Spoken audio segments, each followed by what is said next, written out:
the boot, it's out.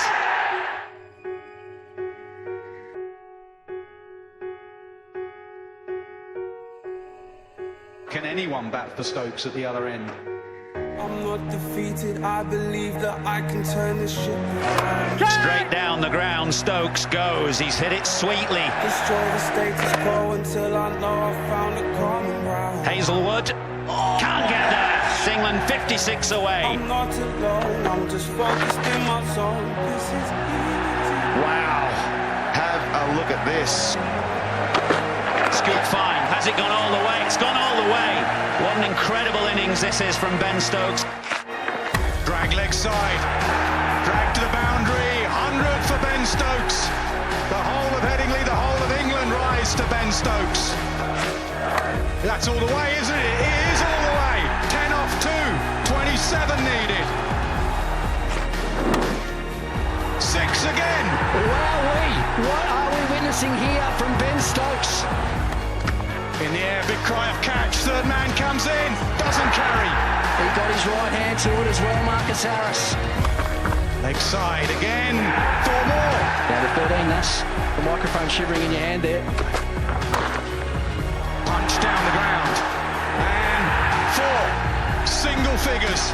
Stokes is just standing on his back, praying. He hardly looks at Leach. No, pitched outside leg, pitched outside leg. Got a review, they're going to use the review. Pitch outside the leg. Well, that's an awful review. Field umpire. It's down the ground. Mid-off is there. It's long enough. It's 6. 1 to tie. 2 to win. Sweep. They run. Non-strikers in. Could be a run. Oh, he's fumbled. He's fumbled. Lyon has fumbled. Oh, now everyone looks. They needed that review. They needed that review.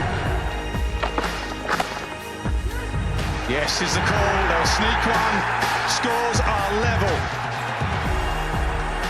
Leach with the most important one he's ever got. Cut away for 4. What an innings, what a player.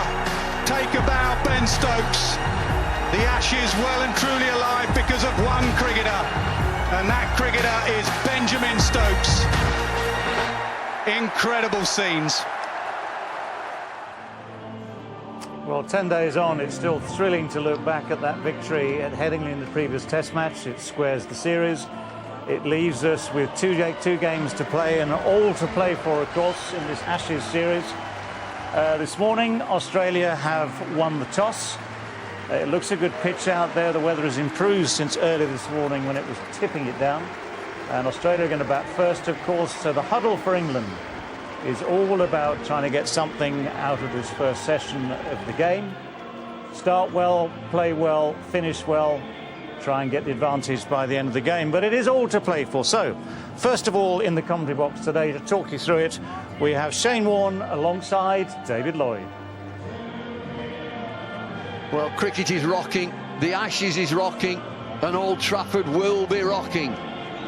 This is the 4th Specsavers Test match, and the teams are locked in at 1 each. It's a chilly sort of day in Manchester. We're into September.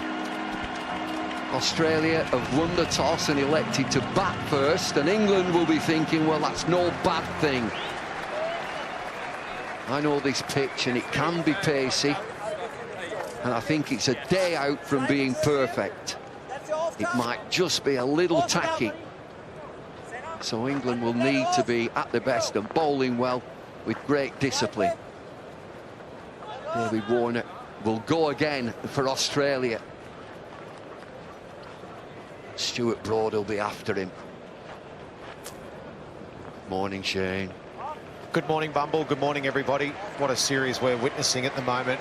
It's really captured the imagination of the public around the country and around the world. Ashes 1-1, nothing like it. There's so many battles. This is one of them.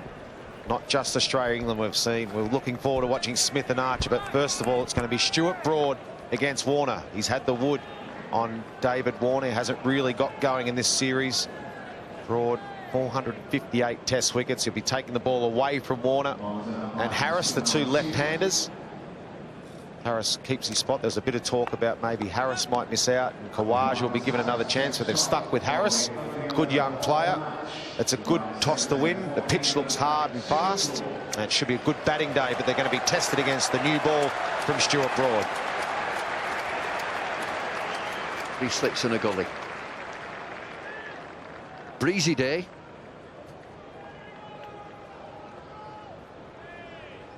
And it goes quiet.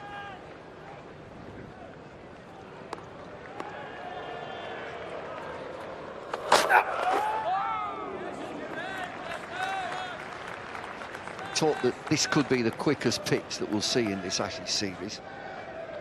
I don't think it's going to be as quick as expected. I've seen it sail through here. But it looks dry there. You can see the cracks just underneath the surface.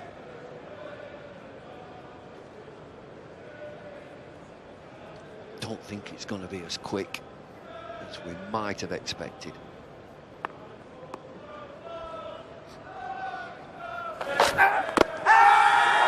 Huge appeal again. Broad likes it. What about Root?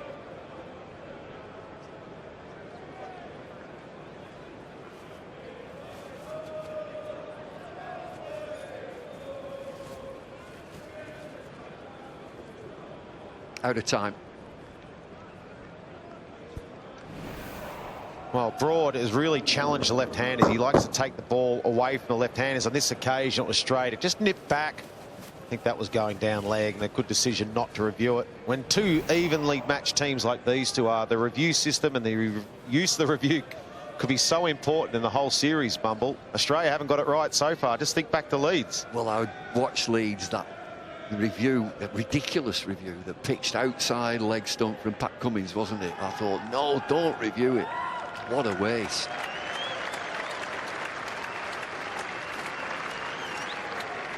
He's had a problem, David Warner, against Broad.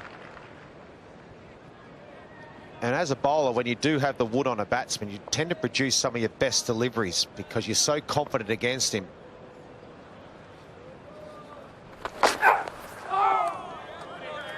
He's been out there for a good 20 minutes, Stuart Broad, practicing on one of the out pitches. He must have put 2 or 3 overs in prior to this. Let's have a look. I think it's going down leg.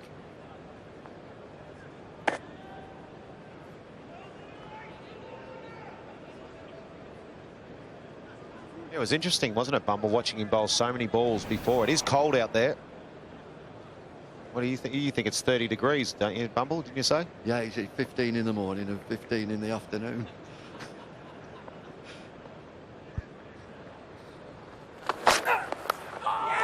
Oh, gone! Oh, he's done him again! Oh, that's a long walk off. Yeah, not sure what to leave, what to play at. David Warner once again. Broad produces a good delivery. Angle into the left-hander. Should he play, should he not? Just a tentative leave. And just off the bottom of the bat, straight through an England strike. 1 for 1.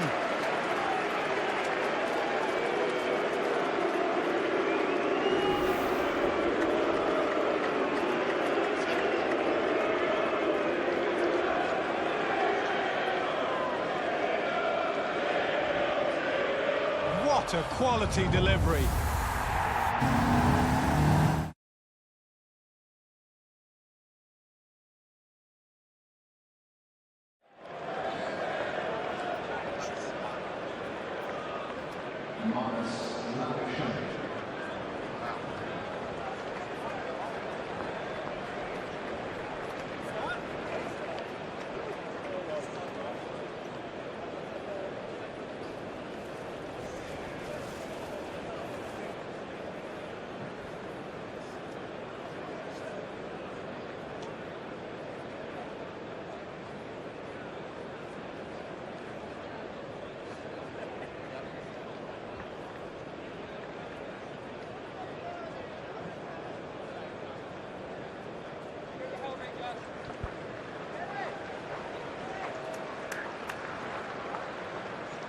Well, a great start for England.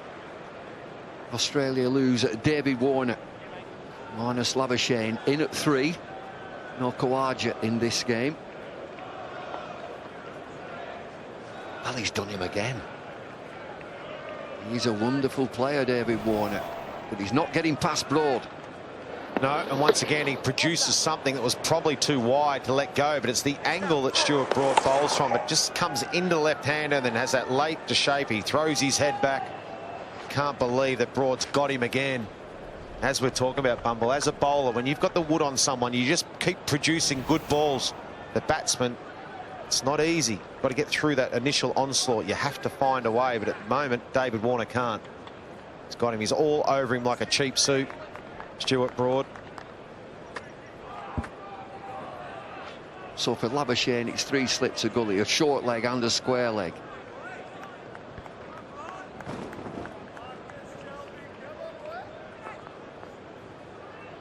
I wonder if Stuart Broad will try for the LBW early to Labuschagne bowl at the stumps.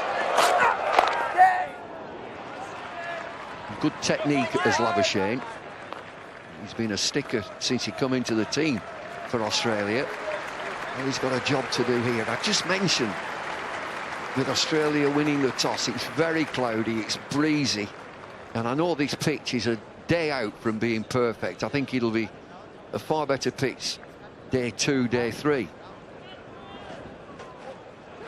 That's what Labuschagne's done in this series so far. Has came in, got his opportunity as a replacement player when Steve Smith had a nasty blow at Lords. He's got 350s.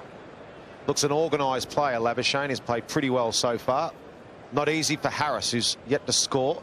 Facing Stuart Broad with his tail up. He's got the ball swinging away from the left-hander. Got to know where your off stump is.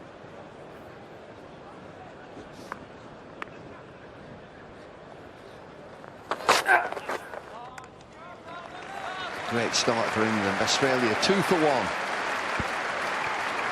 Well, Stuart Broad, he's now got David Warner 10 times in Test matches.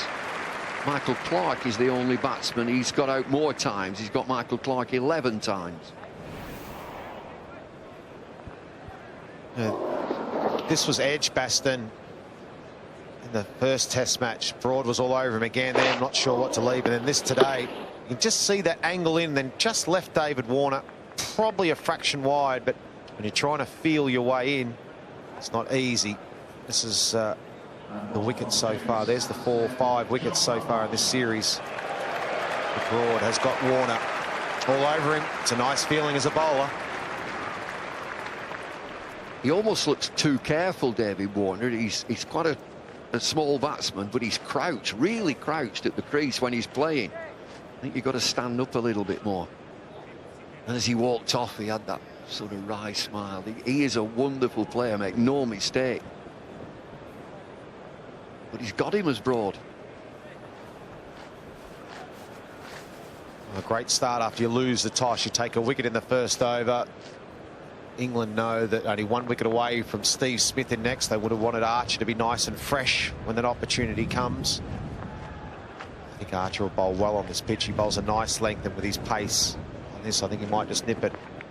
Just listening to what you said, Bumble, about this wicket getting faster as the game goes on, I agree. I still think there'll be enough there, though, and enough pace and carry in this pitch this morning, but it will get quicker as the game goes on. It was said that he was fatigued in that last Test match, bowling at about 87 miles an hour. They've had a good week off, a little bit more than a week, so there's been plenty of rest.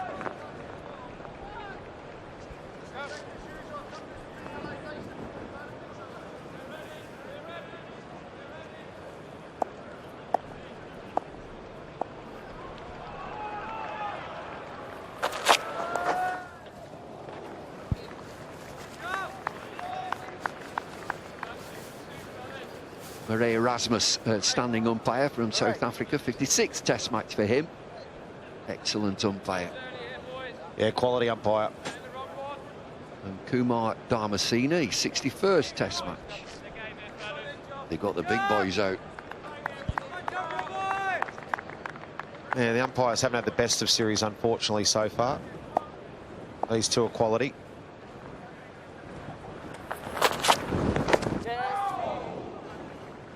Just wondering about Jofra Archer. Has he played any red ball cricket at Emirates Old Trafford? He hasn't. played one-day cricket, white ball, but he's not played red ball cricket here. That's interesting. Hasn't played a red ball. How many first-class games has he actually played? Benny, I just ask. Interesting when you play at Sussex is his county, and you play county cricket. Generally get around the country and play most of the venues, so when you do get your opportunity at the next level, have an opportunity. But this is his 31st first-class game and has never played here. Takes a while to get used to a ground. You'll enjoy it. I think you'll enjoy this surface.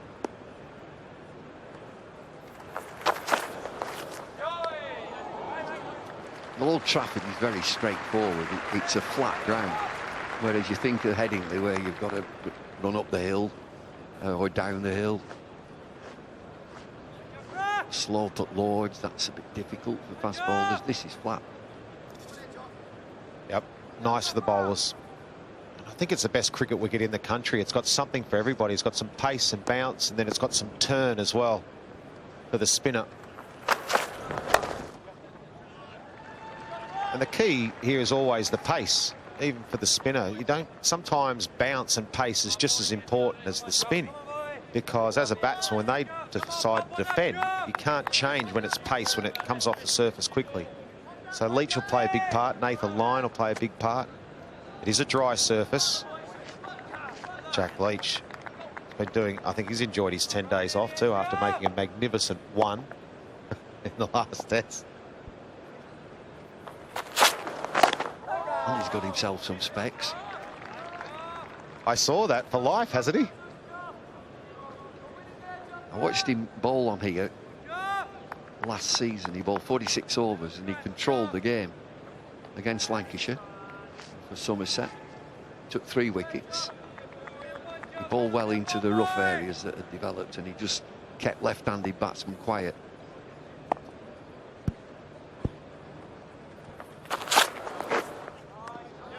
And that's gentle pace from Jofra Archer. 4 for 1.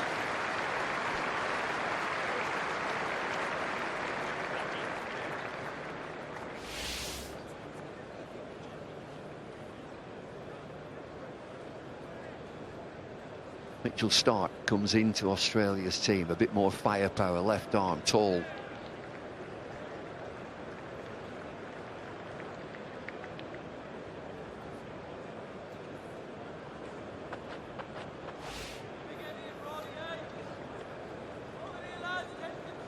So 2 changes for Australia. Khawaja and Pattinson out of the team. Steve Smith comes back and Mitchell Stark. I reckon that's a hand warmer. He's left it with a sawdust.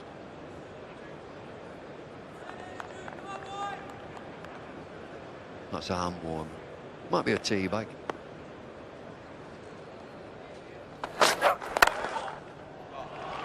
Lovely shot. Big boundary out there, square. Yeah, just a little bit of width from Broad. He's a good player, this Marcus Harris. He impressed over the Australian summer against a quality Indian attack. He really did look organised as well, as played well. He's an aggressive opener, very similar to the David Warner model. Small, organised, good square of the wicket, good off his pads, plays a short ball okay too.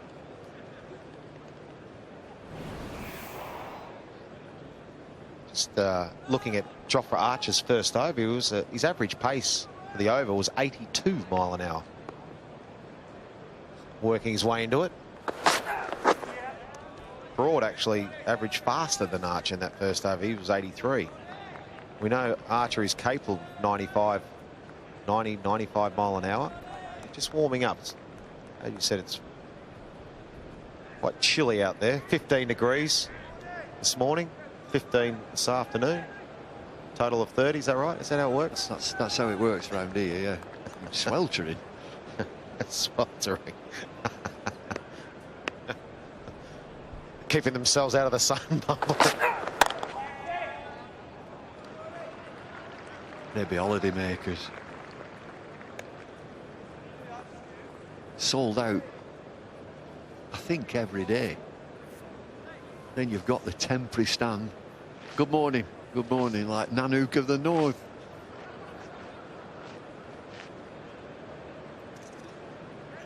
Look at that. I reckon that hole's 8,500. I think it's 8,500. If you're at the back of there, you're in Cheshire.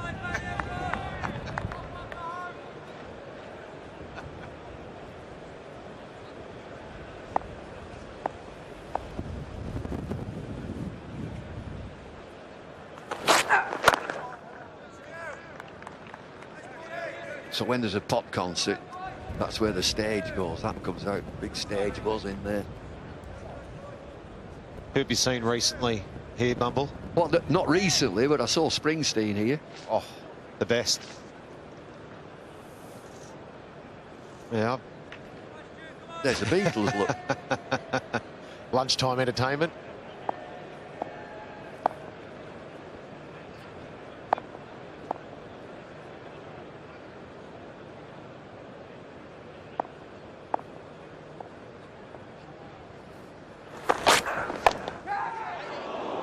Bit of swing.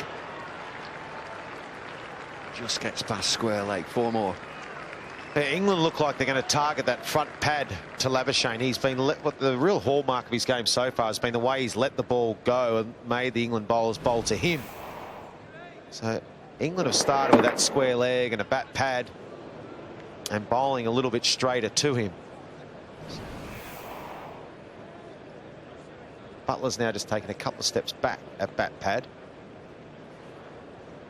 They're hedging his bets, Joe Root.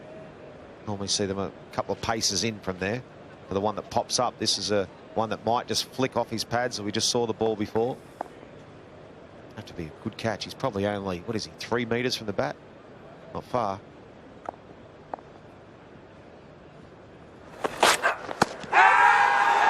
Huge appeal again. No. He's outside the line. They'll look again.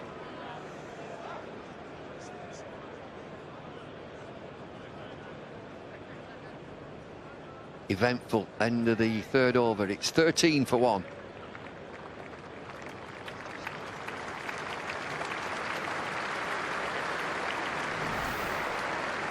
Just have a look. I'm not sure if it was outside the line or inside edge, or if not both.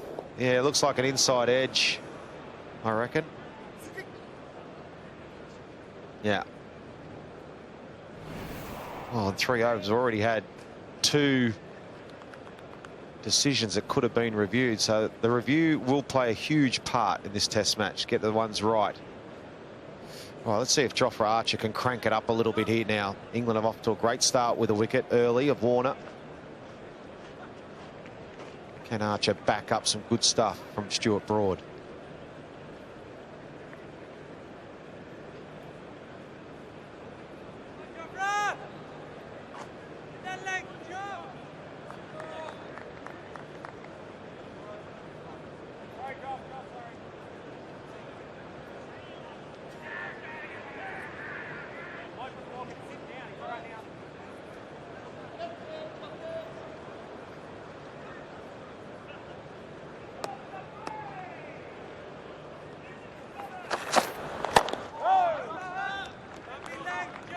Length is important at Old Trafford. Talk about the potential of a quick pitch, but you've still got to keep your length pretty full. Always talk about hitting the top of off stump and also making play. Yeah, making play in the length is the key. Just looking at the pace here, only 84. No, it's still sharp, but I was thought with a big break of 12 days off that Archer might have come in and steamed in here.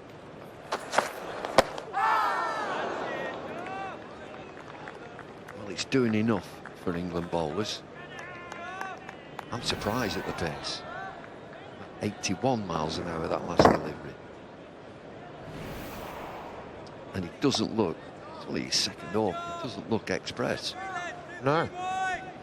I thought, you know, with a big break like that, he would have really came in and set the tone and back Broad up and bowled some fiery stuff early, got his length right, then a good short one. Looks like he's bowling well within himself and just trying to bowl a bit of line and length.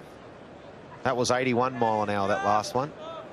Not easy bowling fast, it must be said, to steam and bowl fast. But when you've had 12 days off, it's 1-1, you've lost the toss. and you've taken an early wicket, as a bowler, you know, you really want to set the tone early. And I just thought Broad's done that. Archer isn't really backing him up yet. He's bowling okay, but nowhere near his genuine pace. Well, Australia's batsman would have been thinking this guy's going to come hard.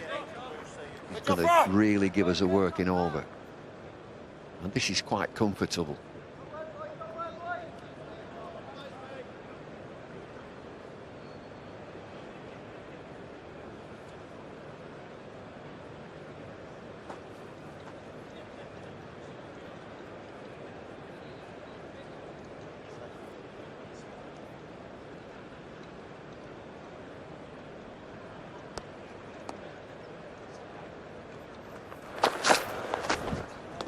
Movement.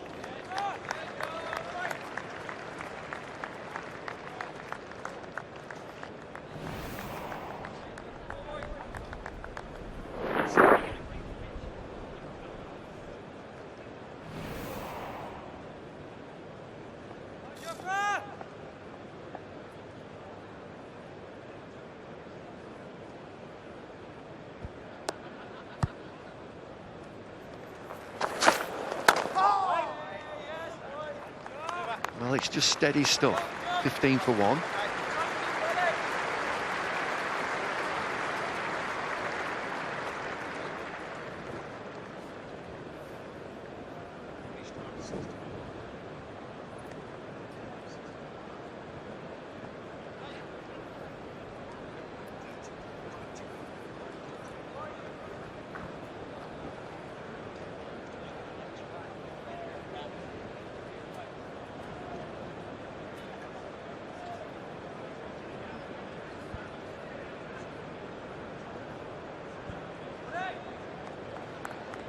They're packed in. Hello? What's going on? You know what that is, don't you? That's a Yorkshire Rose, that is. Surely that's not allowed in here at Old Trafford, Bumble. Whose is it? It's on the watch. They've infiltrated. What's gone on here?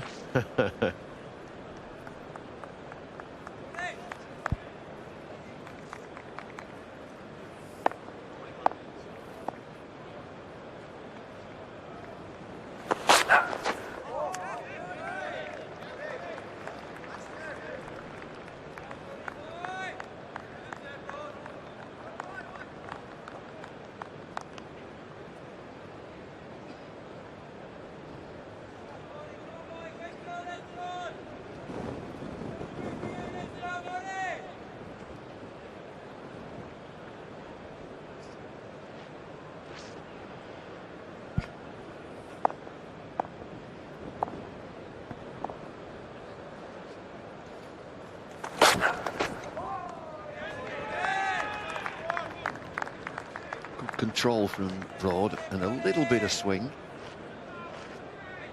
It's in swing. He's using the breeze. The breeze is straight across the ground.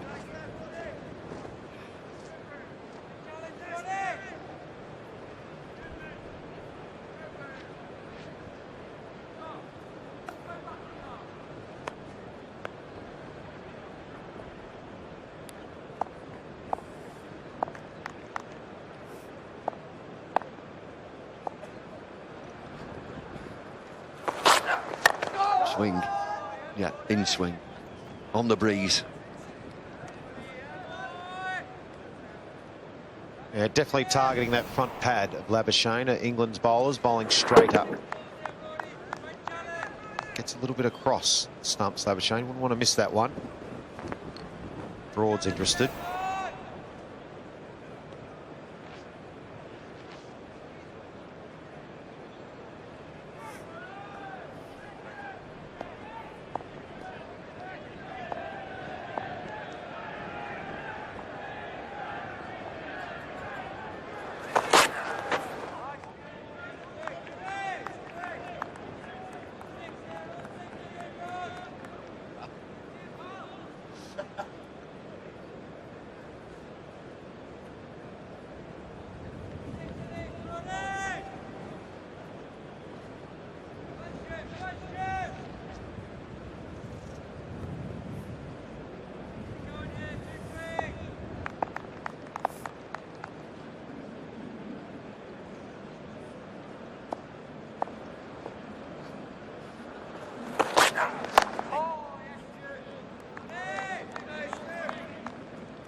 track round City yesterday. Went to United, went to City, the Etihad.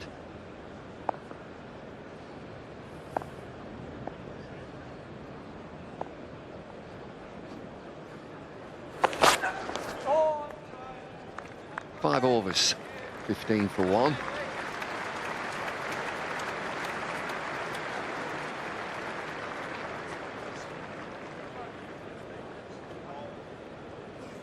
Two Old Traffords.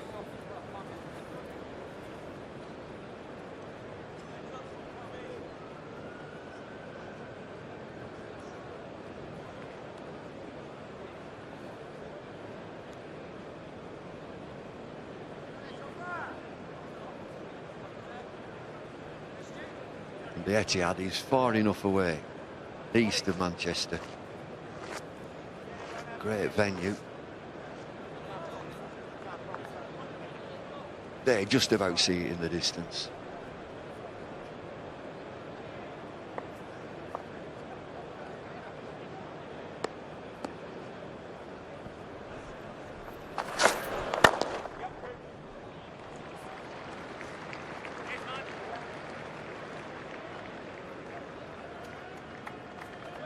Well, after initial loss in that second ball of the day, Stuart Broad knocking over Warner.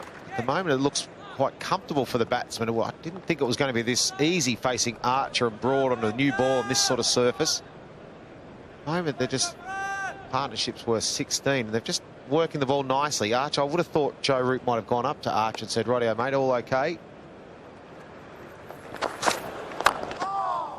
Let's maybe give it to these Aussies a little bit. Ron got an early wicket. Let's, you know, it's only going to be a short spell." Well, you'd think the rest of the team would be trying to rev him up. And the telltale sign of the speed down, 84 mile an hour there, is a follow through. He almost stops, delivers and stops.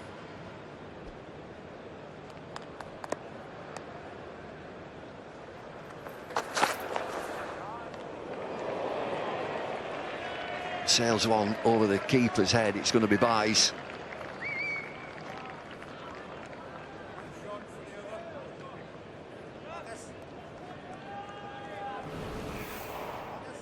Just a bit short. The first short ball of the day from Archer was just a fraction short. Still carried through okay.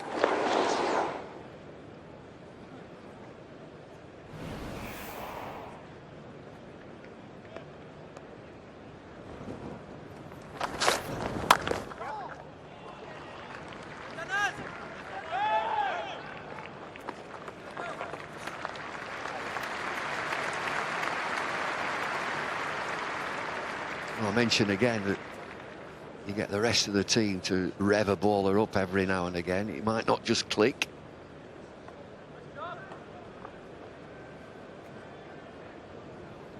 Speeds are right, just 82 miles an hour. The giveaway is the follow through. Yeah, I'm with you.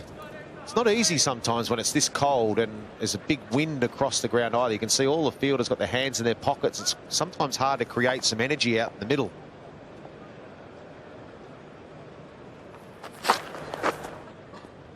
But at 1-1 with the Ashes and an early wicket, you would have thought that England would have been a bit more all over Australia and attacking them and hassling them and smashing the ball into the pitch and lively pace.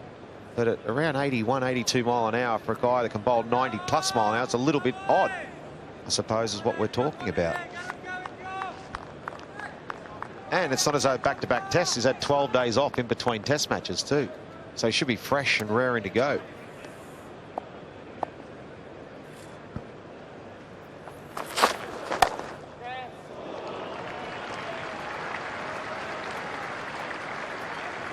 Slipped away for 4 more. 26 for 1.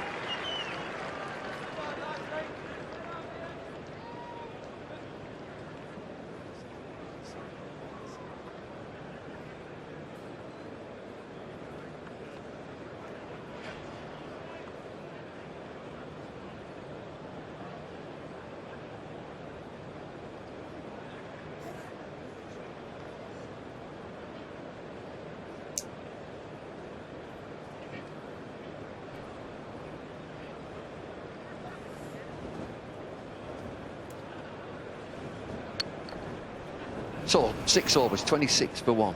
Change upstairs here. Again, both of them. Ricky Ponting. Well, thanks, Bumble.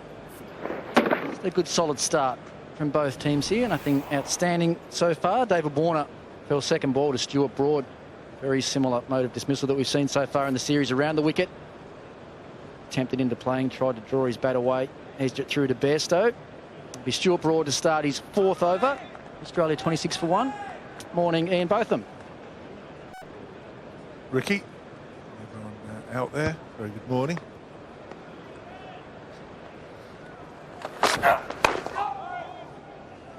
Just found this a little strange from England. Jofra running in, he's bowling about 82 miles an hour.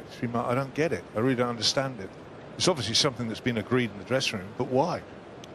Yeah, well, if you just look at the facts so far this morning, Stuart Broad's speeds have actually been just a little bit quicker. Broad's sort of been 83, 84 miles an hour, with the breeze coming from left to right across the ground, left to right of the screen. Maybe he's saving himself for the battle that we've all been talking about, the Steve Smith-Jofra Archer battle. It's worked behind square on the leg side. They'll look for 2, should get them quite comfortably. To have that challenge, you've got to get another wicket. You certainly do. It is a very breezy morning out there as well. Just talking about the breeze, they're going left to right of screen. Thick inside edge on that occasion from Marcus Harris. Doesn't seem to be much in the wicket either so far. There hasn't been a lot of swing. There is a big breeze. Maybe that's hindering the swing a little bit. But the wicket that we've been expecting to have sort of good pace and good bounce, it seems like it, so far this morning, just a fraction on the slow side. Yeah, very much so. Very much so. A little surprising.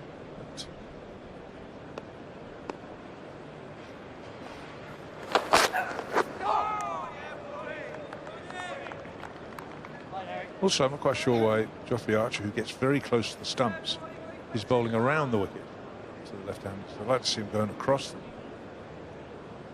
Well, to be fair, all these England seamers have had a lot of success using this angle to the Australian left-handed batsman. We saw even in the summer back in Australia, the Indian fast bowlers almost exclusively operating around the wicket to the Australian top order, the left-handers.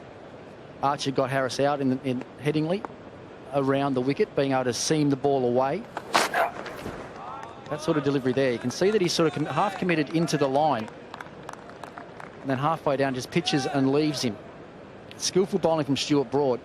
The other thing with Archer's angle this morning as well, Beefy, is the wind is actually pushing him in to the left-hander from around the wicket, not away. See there, the shiny side actually closest to the batsman, so the rough side pointed, headed towards the slips cordon. That's a genuine outswinger.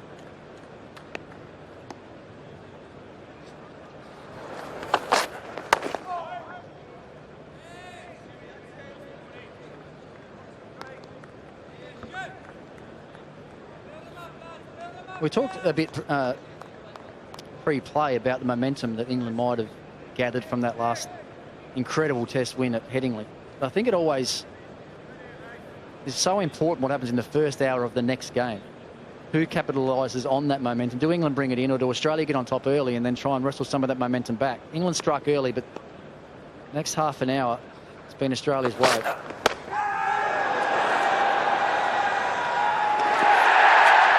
It's given Stuart Broad that angle again from around the wicket. Angling back into Marcus Harris. Looked like it hit him just below the knee roll. Will he have a look upstairs? I think they're pretty nervous about doing that. Or he's going to. Thank you. TV umpire director, player review for LBW. Original decision is out. Can we start with the front foot, please? It's a fair delivery. Can you go to front on spin mission, please?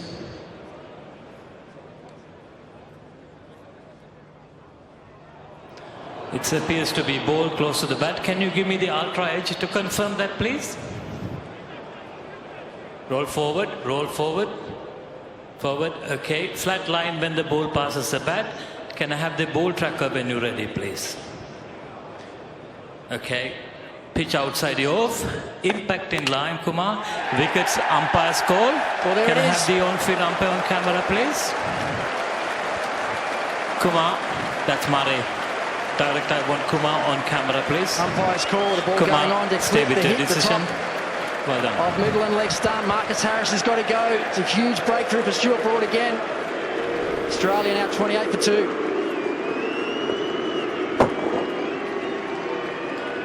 Probing away well there.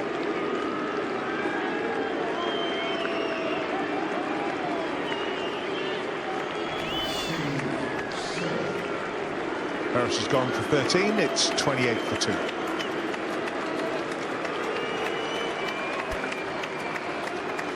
Here he is, the man back into the Australian team. Stephen Smith makes his way out to the middle of Old Trafford. Australia in trouble.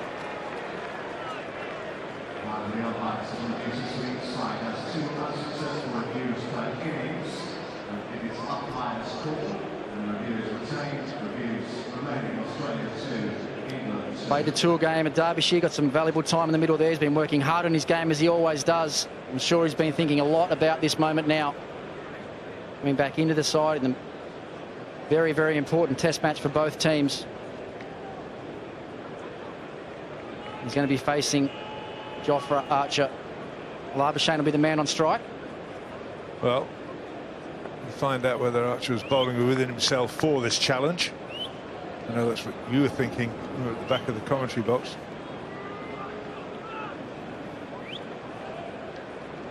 Well, look at that record, Steve Smith. 63.24, 6,500 runs from 67 test matches, 2,500s. Once again, Australia going to need something very special from him today.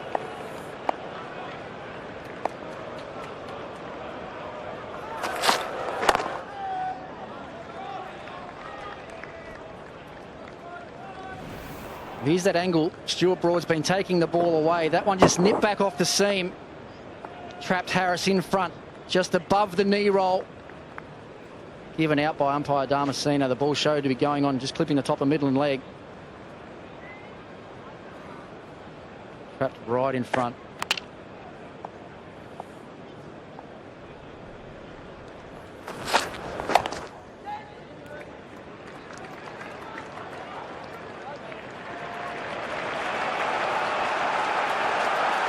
I'll have a listen to this. Huge cheer around this ground. No doubt these fans have been looking forward to this battle. Let's have a look at the field here as well. There might be a bit of a giveaway as the way they might try and attack Stephen Smith, just with the way they set the field.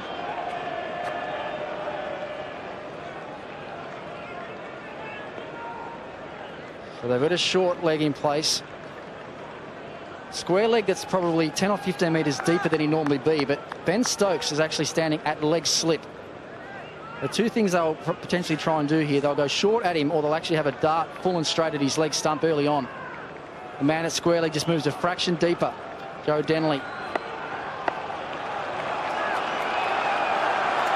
Archer just trying to get his attention, just trying to move Denley at backward square.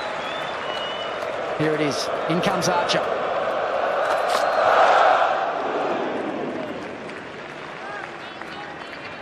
He actually ran in then.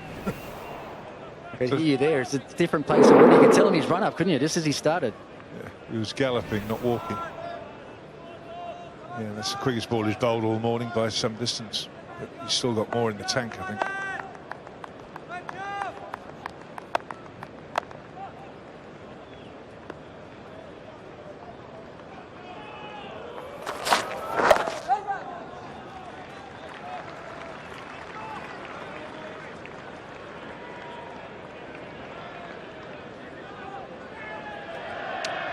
Perfect line and length on that occasion from Archer. Smith backing across a long way outside the line of his off stump, as he always is with his natural pre-movement. Mid-ons in nice and tight. They're trying to save one.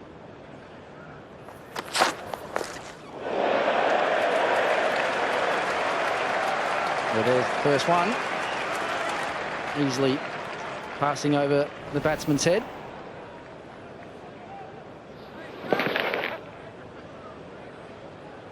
A little too short. When he said it's most effective, it's around sort of throat height and shoulder height around there. Very difficult to have it following you. Which I think is just natural movement.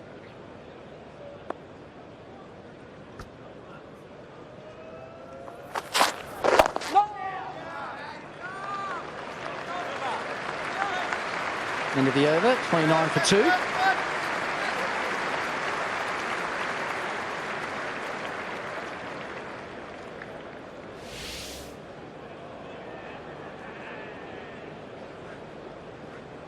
David Warner was the first man to go. Second delivery, caught Bairstow bowled broad. Marcus Harris falling in the last over from Stuart Broad. Trapped dead in front. All going on to hit the top of Midland leg stump. Labuschagne's look good. He's 10 not out from 18 deliveries. It'll be Stuart Broad to continue.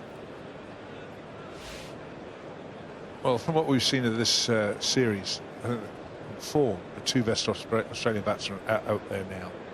And England have got to tell themselves that. They've got to say it's 8 overs old, this ball. We need to break this now. Get one of them out, not bet both. But you need to break. That would really, really do a lot of damage in the dressing room, confidence-wise.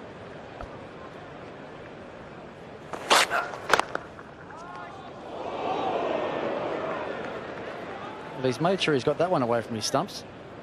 Solid little push out to point. You can see a distinct change in tactics as well here from England, the way they're looking to bowl to Labuschagne early this morning. There's that in swing again. Played very late under his eyes and close to his body. What we saw him do really well at Headingley was leave the ball really well outside the off stump. Anything that was outside off stump, he was happy to get inside the line of it and let it go through to the keeper. So England today look like they're going to adjust their line. Got a short leg and a forward square leg. They're going to attack him just a little bit straighter. Saw him clip one in the air for 4 a couple of overs ago through that square leg region.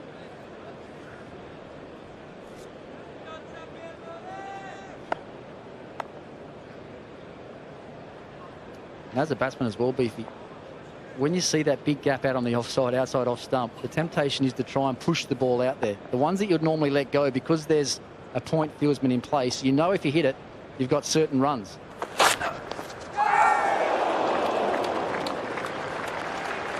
Like that. Well, normally he leaves those, because he's seen that little bit of in-swing, he knows they're attacking.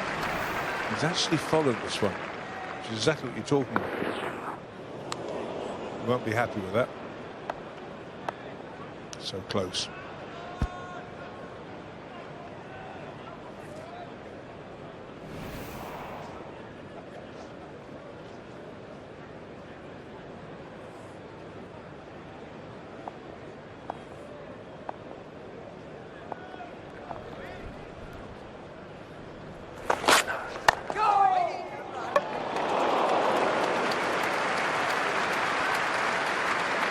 Just looks to me that that's the ball there that they're trying to set Labuschagne up for.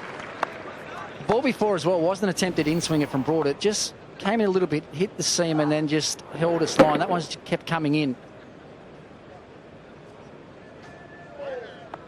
Ross Butler there at short legs, giving himself a couple of yards. He's a couple of yards closer than that early on, and one was clipped just over his head. Got a man protecting that behind him as well. Overton looks like it.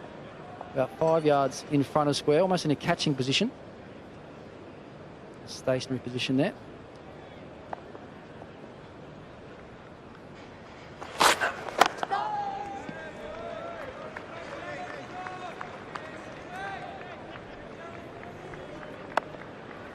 I think this is also a really good illustration here of how the modern player has to change from game to game and sometimes from innings to innings.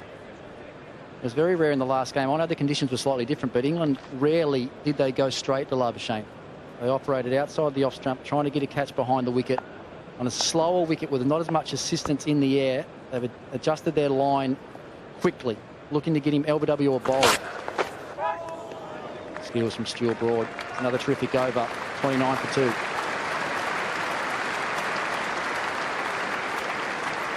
He really has. His tail is up, Stuart Broad.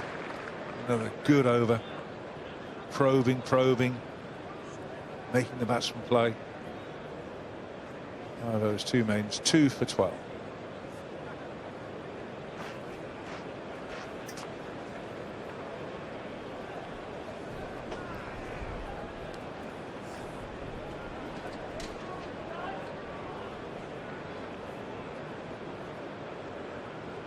Will it be Archer to continue? Start his 5th over. You can guarantee in the back of Steve Smith's mind now, he's thinking he can't bowl forever here this morning. Will he bowl 5? Will he bowl 6? I've just got to get through. Same field, and Stokes still at that leg slip position. Full wide and driven through point for 4.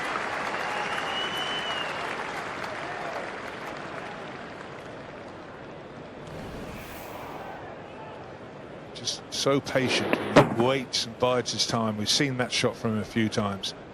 He doesn't miss it. No, he doesn't. But the interesting thing for me with that one there in particular was that his weight was all back. His feet were all the way back and didn't get back onto the front foot. So there's no doubt with the way that they've set this fielding and with the leg slip, short leg and a deep square leg, that in the back of his mind he is thinking about that short ball.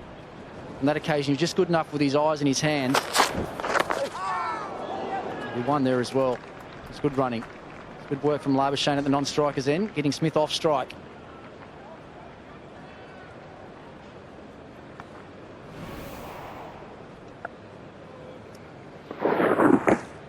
Movement in, but just a fraction short, so obviously too high. He was talking about how sometimes even just a field placement can just scramble up your footwork a little bit. Look at Steve Smith here. He's all the way back. And look, he moves onto the front foot, but actually after impact. Sure he played a shot like that at Lord's.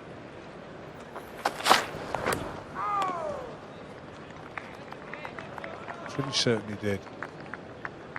Oh, he does do it a lot.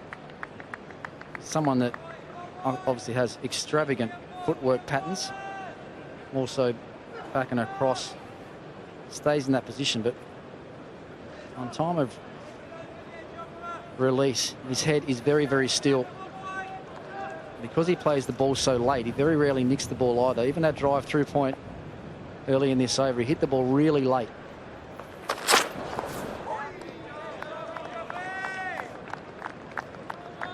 That's where he's been impressive, Labuschagne.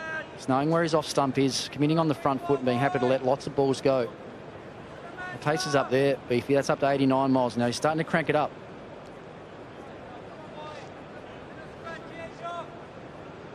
Say, if I could bowl with his pace, I don't think they'll be cranking up. They'll be wanting to let everything, all cylinders.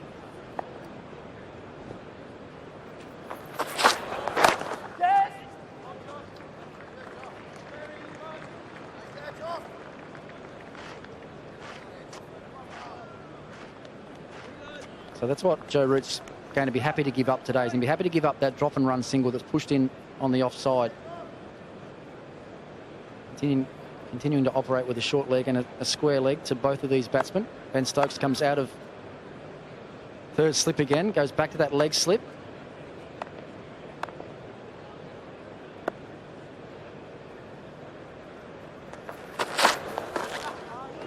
Bouncer easily evaded. 10 overs gone, 35 for 2. 45 minutes played on. Minor programs on serve for 8 points around the ground. On the scorecard, 3 changes to that card today. They came on the Australian side. Marcus Harris, number 2. Matthew Wade, number 6. The original start at number 8. So there's 3 changes to England as a card. Toss was won by Australia.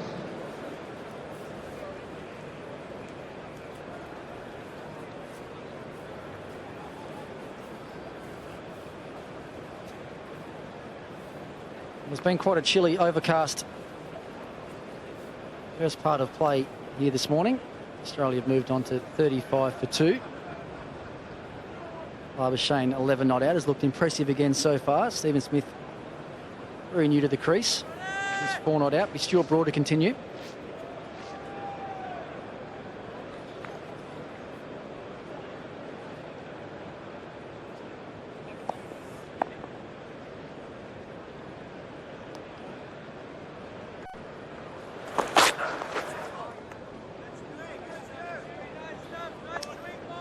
Good line.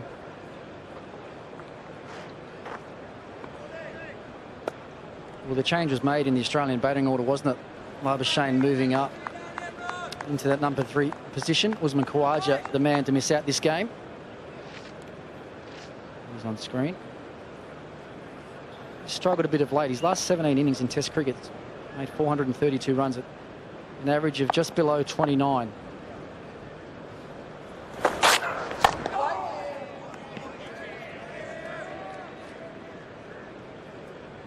He's got the 100 and the 150 in those 17 innings, Usman Khawaja. So selectors obviously felt the time was right to stick with Harris at the top of the order. Labuschagne's been in terrific form, move him up into the number 3 position with Stephen Smith coming back into the side.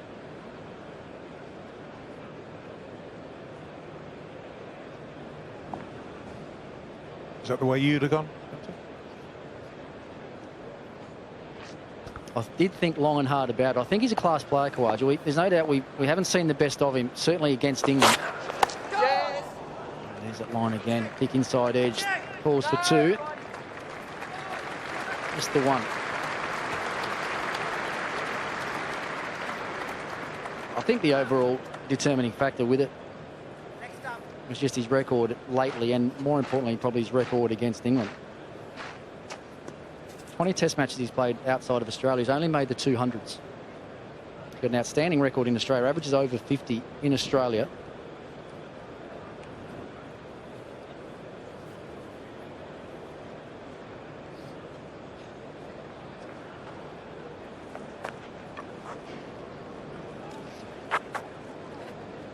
Yeah, it's an interesting one, isn't it? Because if you look at Warner's record in England,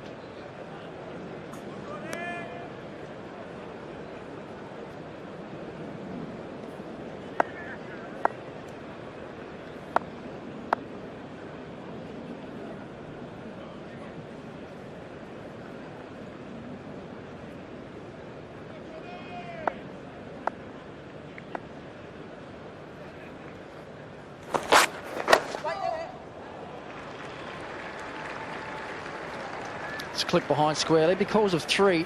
Being dragged back in, but they'll get back for 3 as well. That's his strength, Stephen Smith. Always worth a go though early on, I think. Opposition bowlers have a dart at his stumps early on, but it's very rare that he misses them. We've seen even Broad bowl that line, similar line and length to Labuschagne, who's been able to defend with a straight bat, but because Smith is so far across his stumps, just helps it on its way and times it nicely behind square leg on for 3. he shows that leg stump and you to sort of try and target it. You don't get it spot on. He just milks it through that leg side.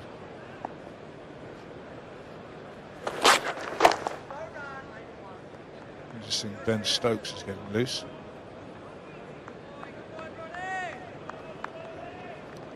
He deserves an early bowl as well.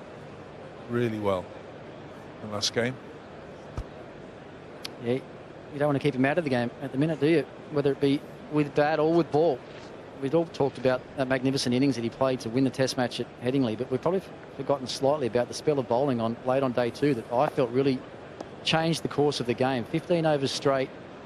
The scoreboard basically stopped. Australia weren't able to score, and that put all sorts of pressure on them.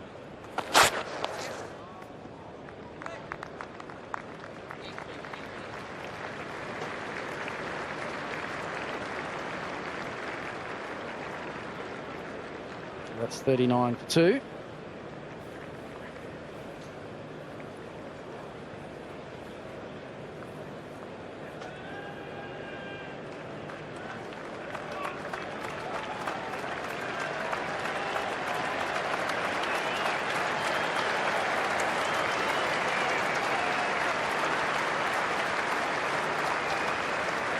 When you get to a reception like that as well, just cleaning your boots before you bowl, it gives you an enormous lift, but also the team. And the crowds enjoy it, they get behind you, you feel an extra 6 inches taller. I must admit, I thought the roar around the crowd might have been a little bit bigger than that. Well, there he is, he's over there. Yeah, there might be a few of them around the crowd today. A couple more. They sit there until they go on television, but how do they actually see the game? And if you're way up in the back of the big stand to our left, a long way away, he gets a wicket, there'll be a roar.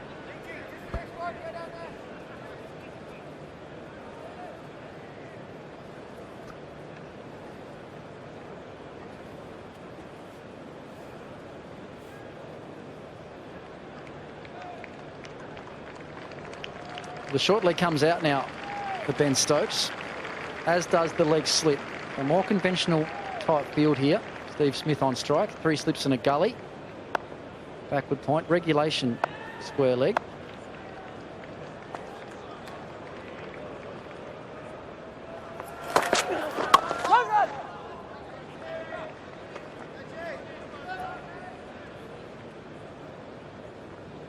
One of the other things as well with Ben Stokes is that because of the angle he comes running in, you think it's going to be the in-swinger. It looks to you as if it's swings. If you look at the seam position, it's always pointing towards the slips. And that's where I think it's a good idea to bowl against Smith early on. Might get him falling over a little bit, thinking it's going to come into him. It does quite the opposite.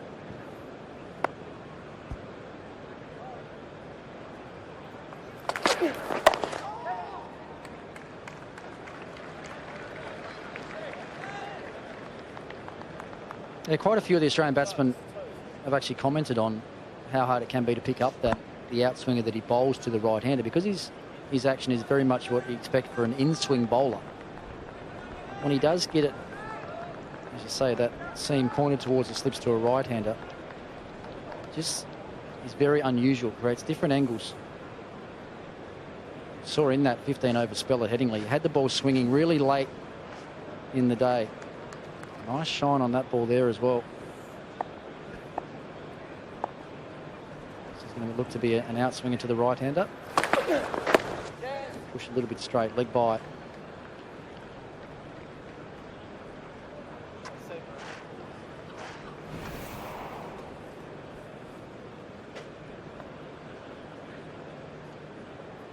Hey, if you look at that seam, even though he's just fallen over a little bit and pushed down the other side, the seam is still pointing at the slips when it leaves the hand.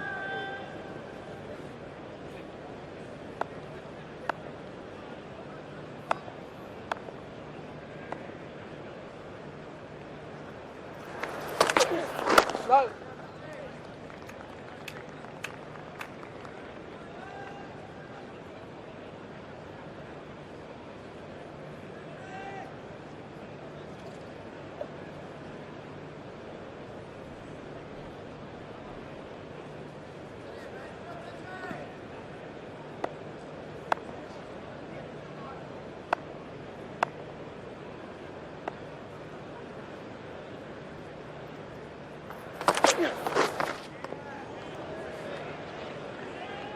Skillful bowling, very good bowling. You see what he's trying to do, Beefy is spot on. You can see that he's trying to drag Smith across his stumps. I know he gets into that position anyway, but the ball's just shaping away there.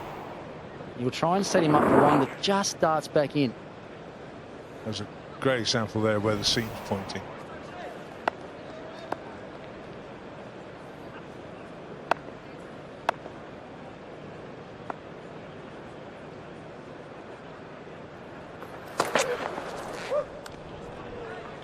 End of the over. Nasser's got something for us, the third man. Yeah, a lot of the crowd here today were desperate to see that battle between Archer and Steve Smith. This is the reception Steve Smith got, #1 batsman in the world. A lot of boos. You can see the fans in the background were waiting for Smith to come out, and this is why they were waiting for him to come out, because of what happened at Lord's. Archer just peppered him. A batsman that was 100-odd not out, 140 in the previous game rather, were getting runs for fun, and he got absolutely peppered. At some stage, Steve Smith decided to take him on with the short stuff, but Archer went back with him and got quicker and quicker, up to 95 mile an hour. And that knocked him out of the game for a test match and a half. And I think Archer himself realised the importance of that moment. You said that Archer hasn't been running in. His pace was down. Archer actually, in that over, steamed in. If I show you the split screen of Archer on the left, this was a couple of overs before, just jogging in. When Smith came in, he was at the crease a lot quicker, and he was steaming in. You can see also, as you mentioned, the technique of Steve Smith hanging back. And I just want to point out what you mentioned there, Ricky, about the leg stump Yorker, which should also go in the plan. He tried that at Lord's, but also a different delivery that I think you must try with Steve Smith, and that's that knuckleball. If he's going to be hanging back in his crease, expecting, waiting that short ball, I think you have to throw it up there occasionally and try different ways of getting him out. Yeah, very good, Nas. was noticeable, wasn't it, that change in speed in his run-up. The split screen that Nasser showed there, the one on the left of screen was bowled into Labuschagne, and he was just ambling in. As soon as Stephen Smith come in, there's an extra 2 or 3 yards of speed in that run-up. Both Archer and Steve Smith, no doubt, have been thinking about this battle for the last week or couple of weeks. One that they'll both enjoy, no doubt about it.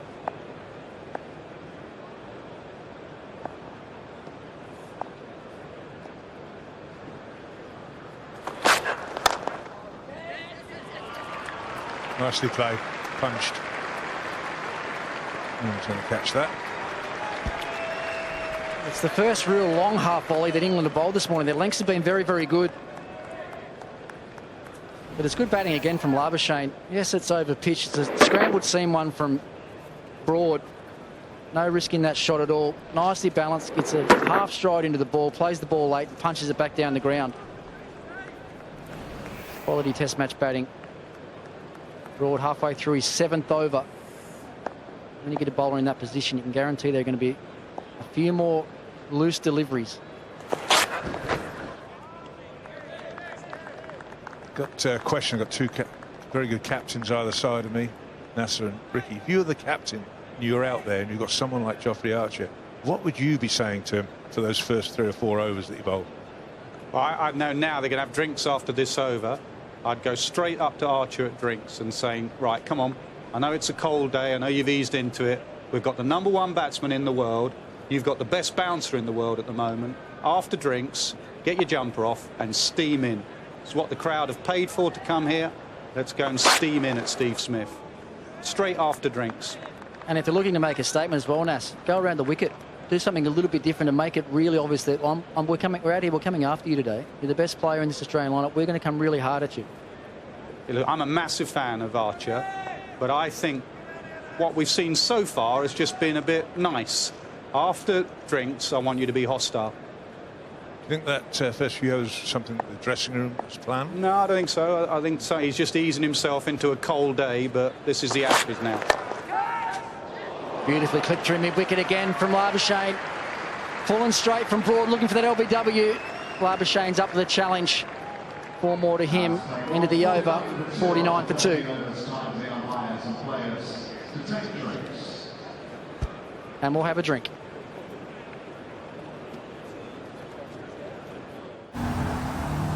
Great catch, unbelievable stuff.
So the induction will coming up today at 1 o'clock. Spectators among our sponsors representing the fan village are on there to yourself a chance to park the big ball off. All the foods for energy, bananas, energy bars, all being utilised by the England team. 2 wickets down, that was the first. Warner again failing at the top of the order for Australia. England would have been hoping for early wickets, and that was a big one. Just a few balls went astray with line that were clipped away, and then that was very straight.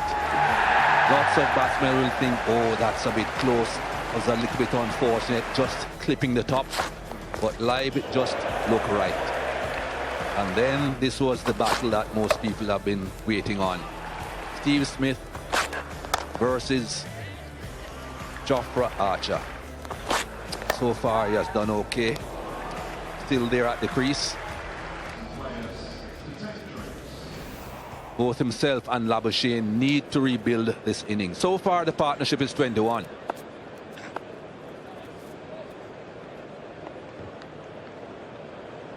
It Stokes into the attack.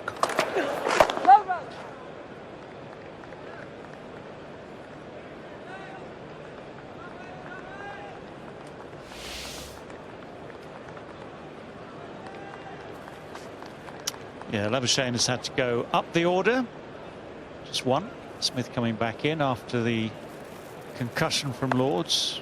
Just a few runs at Derby, not shed loads, as they say, but a few runs at Derby.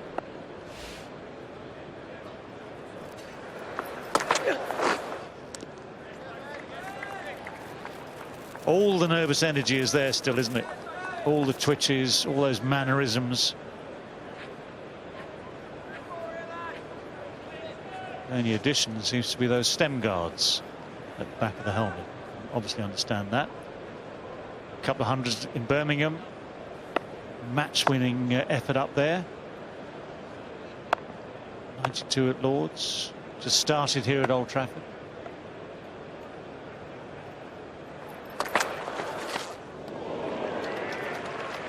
Onto his knees. One of the things he said this morning before the game was that he feels that he prefers playing the quicker bowling on a good, hard, true pitch. Well, this is a pretty hard pitch. It looks true so far. Got himself into a bit of an awkward position there for the duck. But the extra height just took it past way above the helmet there.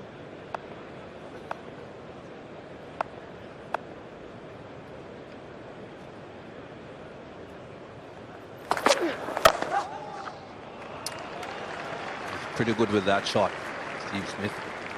Doesn't really come forward very often, but he just uses good timing, almost playing the shot off the back foot, but he's allowing the ball to come onto him and then just caressing it through the offside. Yeah, if you look at the footwork, it's wrong, really. But what he does so well is keeps his balance. All the elements are there, but in slightly the wrong order. By the time he finishes, the position looks better than it does actually at the point of contact. But the head is still, the hands are good. Watches the ball so well that actually it all works for him.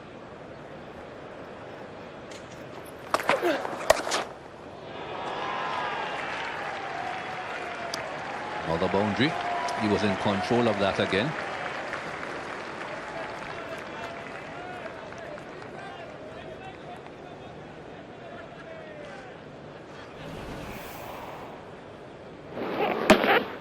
Yeah, it's not a bad short ball, but it's not a good one.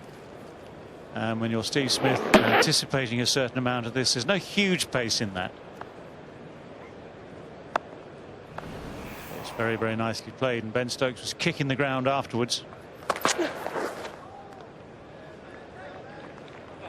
8 runs coming from that over, 57 for 2. Yeah, what'll annoy Stokes there is that a point that Ricky Ponting made this morning about the previous game at Headingley, that spell he bowled, the end of what was it, day 3 and the start of day 4, he was 2 and 3, he was economical, dried up the scoring rate completely. So for him to go for 9 in 2 and 8 off that last over will annoy him.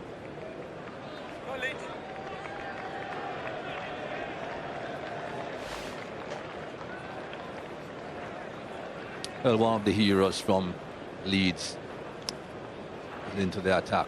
Both of these had a fantastic partnership with the bat in their hands. Leach and Stokes, now they'll be operating together as another partnership with the ball. I think everyone is of the opinion that this pitch is very dry, so they're expecting it to turn. Wondering if it will turn this early. Lots of Jack Leach fans in the stands, all with their glasses. Well, I said he'd be a cult hero after Leeds, and the cult is growing very rapidly. Social media have been full of Jack Leach. According to Michael Atherton, even the cloth that he wipes his glasses with now has its own Twitter page.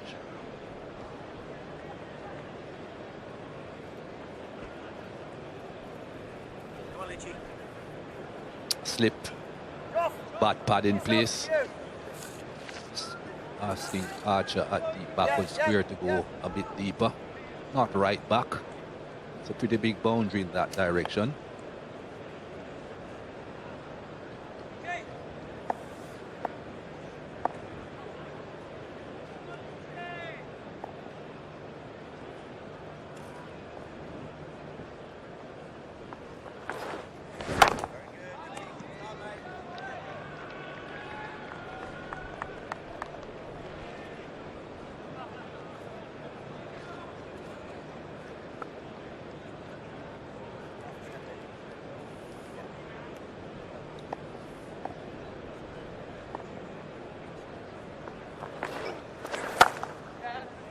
Well played. That will race away.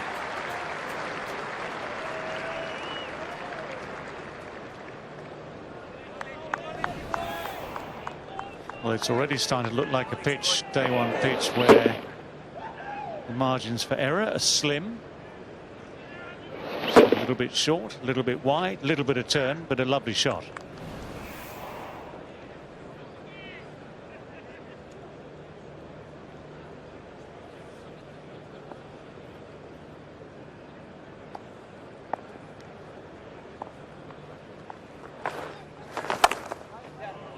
And again.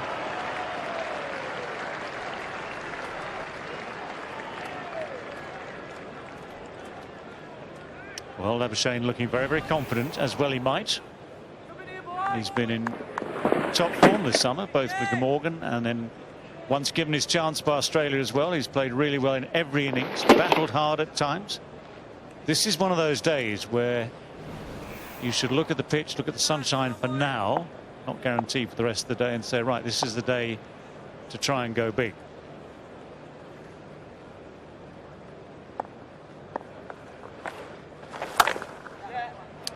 Just a single this time. The man has been pushed back at point onto the boundary,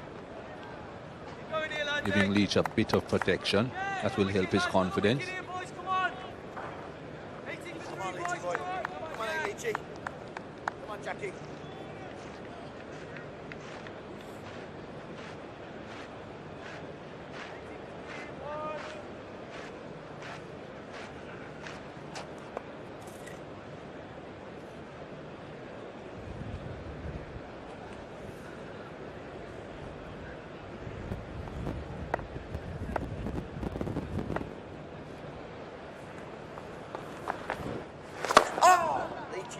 That's the length and the line. If it turns from there, it will create problems.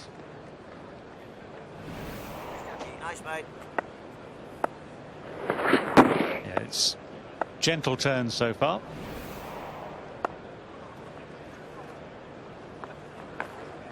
Oh, very good, Leachy.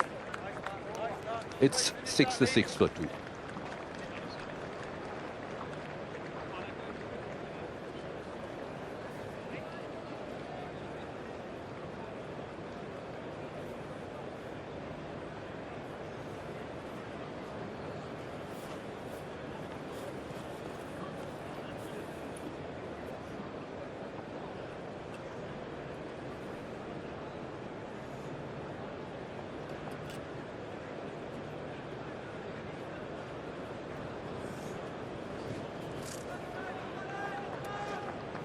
Quite a few clouds around, but no real threat of rain at the moment.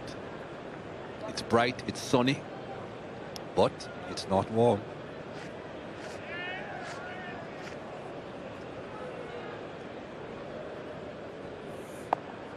3 men in the slip cordon for Stokes. 2 slips, bit of a gap, then another.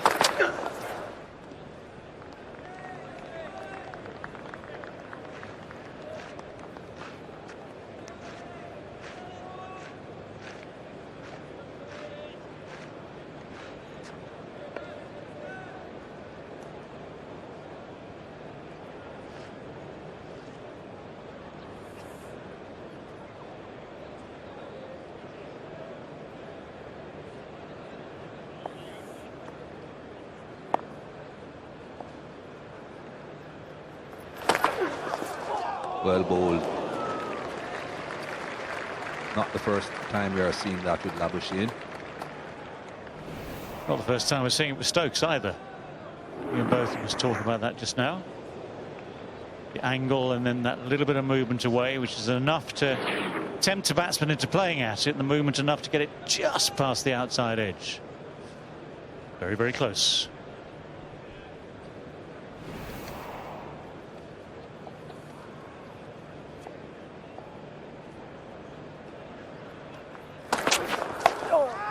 Well, he wasn't in control of that, but he gets away with it.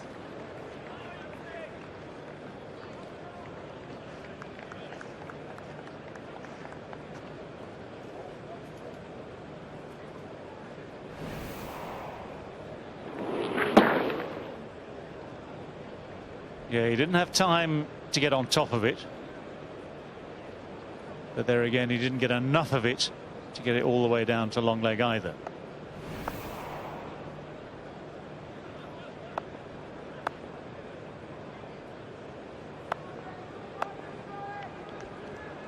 Different field for Smith with the deep square leg out.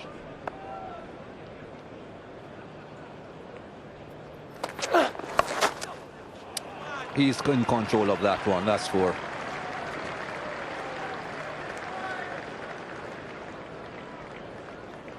Yeah, that didn't come out well at all from the hand of Ben Stokes. He knew it immediately.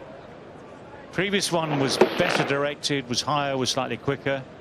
This one angled down the leg side too far, and for Steve Smith it's just a question of a bit of a gentle pivot, a roll of the wrists, and that was always 4.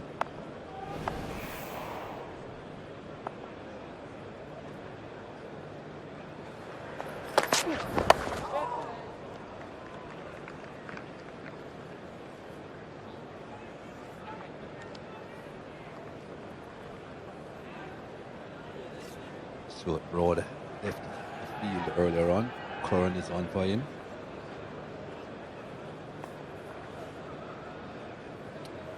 A few people, not many, were speculating as to whether he might get a turn on this pitch. Wasn't to be. That's the man that's in the team, Overton. Oh, that's a close call. Says no. I think Ben Stokes recognizes that quite quickly as well. Well, they're still arguing about it. Is it going down leg side, Pierre Stokes says? It's going upstairs. TV umpire to director, player review for LBW. Original decision is not out. Can we start with the front foot, please? It's a fair delivery. Can you go to front on spin vision, please?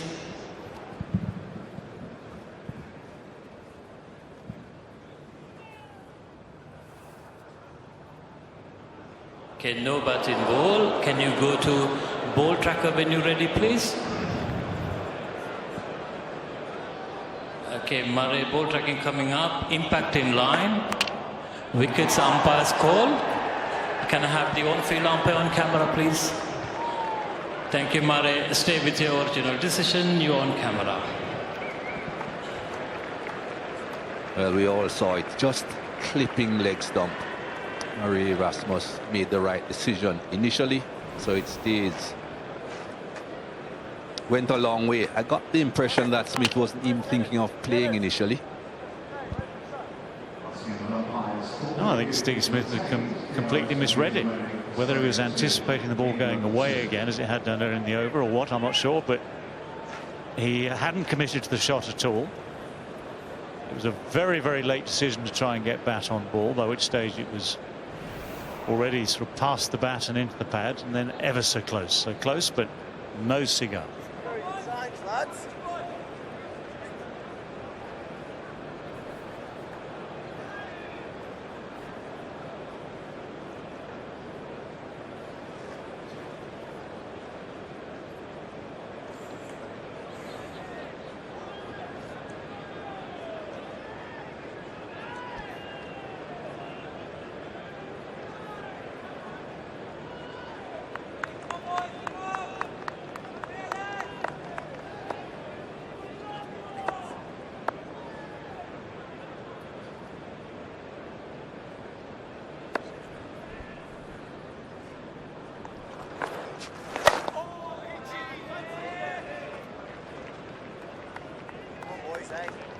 Come on, lads, in his head here, lads, come on. In his head here, Leachy.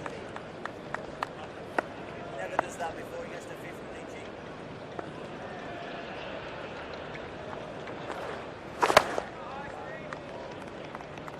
Never does it, Leachy.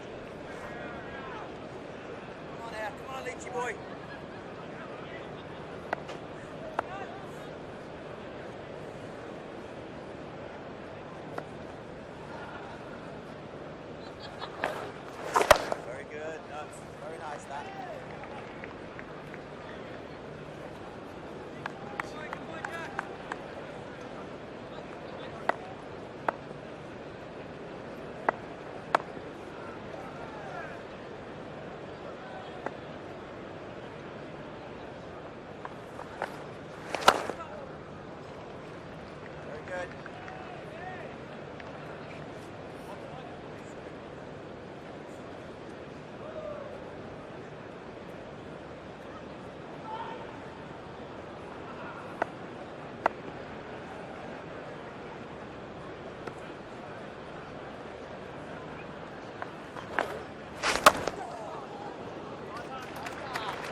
Man, that silly point has been moved to the offside.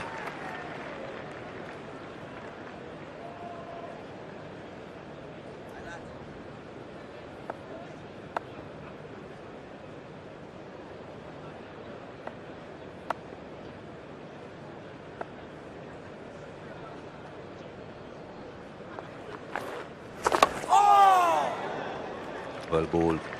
Made Nova from that reach. 72 for 2.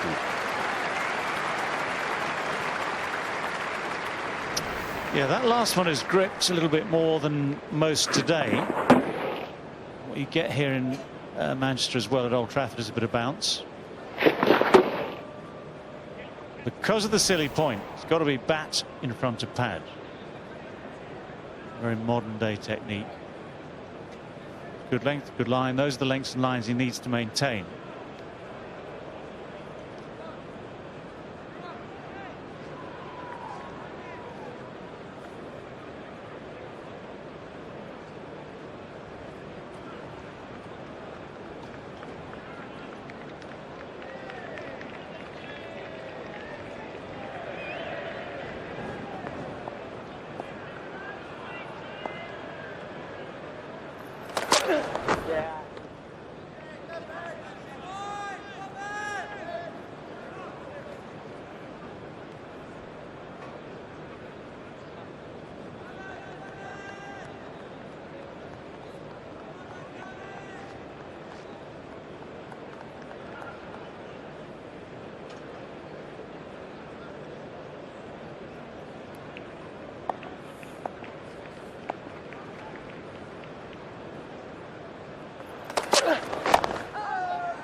Always hear people talking about here at Old Trafford how abrasive the surface is.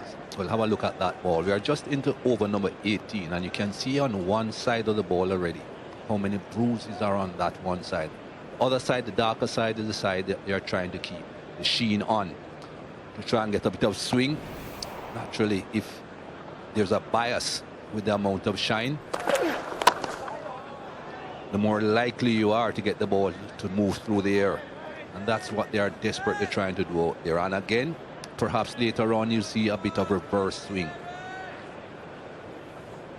I haven't seen too much of that in this series.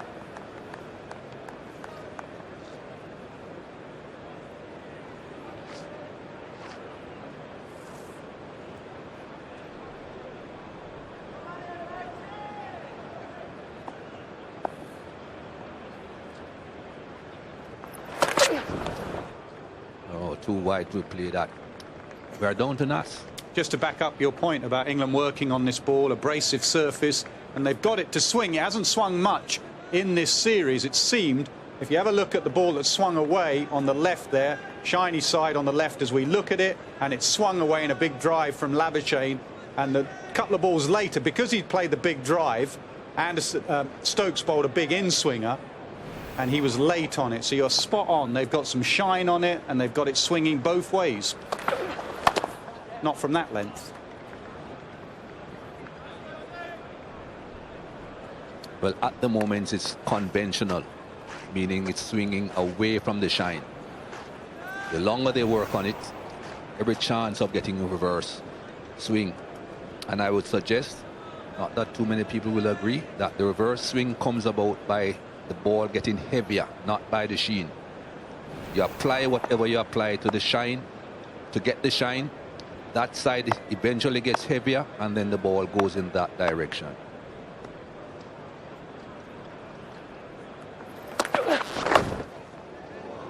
Runs should not go all the way.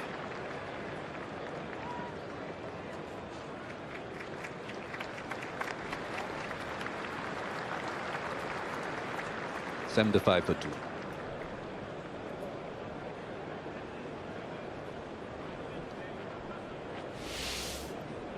Quietly, the run rate is right up there today. It's 4.17. Labuschagne 31 from 52. His strike rate's just under 60. Smith's strike rate is in the 70s at 76.7.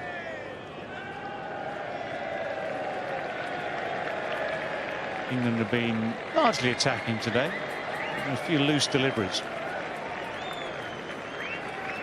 One of the things that Joe Root will be thinking about at the moment with his partnership, which is what, 47 from 66, so going at a good pace, is he just wants to get back a bit of control. Obviously a wicket is the best way of getting back control, but failing that, just stem the scoring rate a bit. So he's got the deep man back for Leach now, and it's a very different feel for Labuschagne with the short leg instead of the silly point that he has for Steve Smith. We get time for this.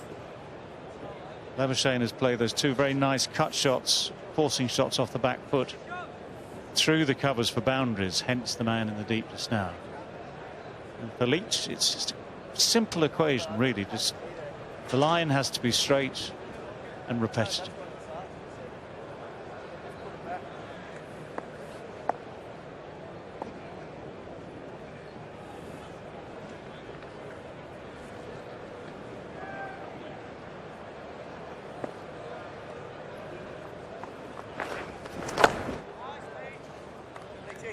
Looking at Leach before he bowled that ball, trying to keep the hands warm, fingers warm. For a spinner, you don't want cold hands.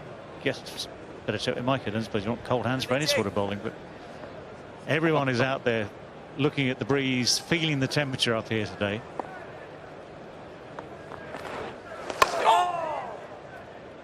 You're better off with cold hands bowling than catching, that's for sure.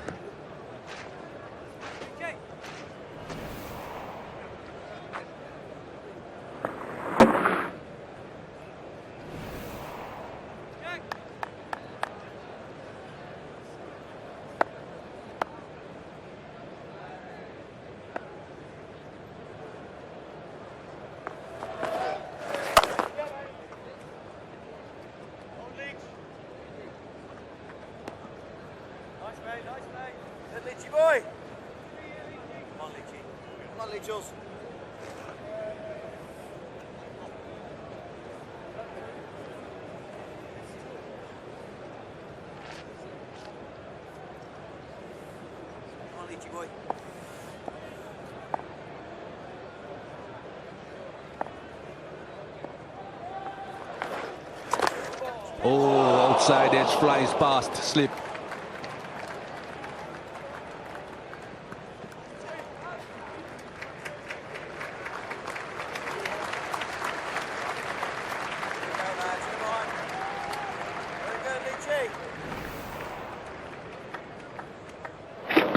different seam position this time. And that's definitely gripped. Gone wide or just wide of Stokes. Brings up 50 partnerships, now 51 together off 70 balls.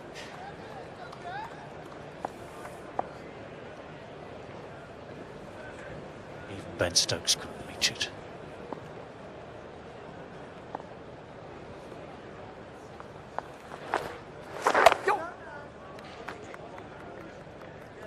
But stand by what I said. I think for Leach, this is definitely a bowl straight pitch at the moment. If it does turn like that previous one, you get a bit of grit, you're in the game. If you bowl a little bit wide, we've seen runs come from, you know, 1s and 4s come from pretty much every ball that's been just a fraction wide. So consistency of line is key here for him. Oh, beautifully bowled again. End of the over. It's 79 for 2.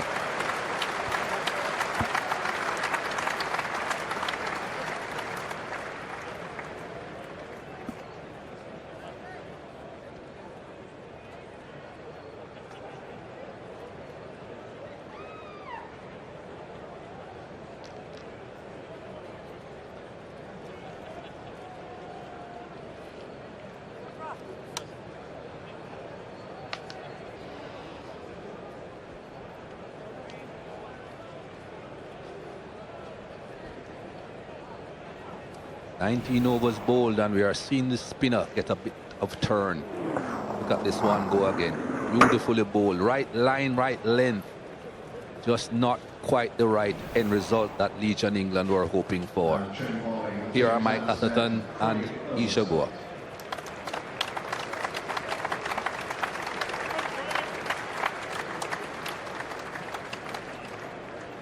Thank you, Mikey.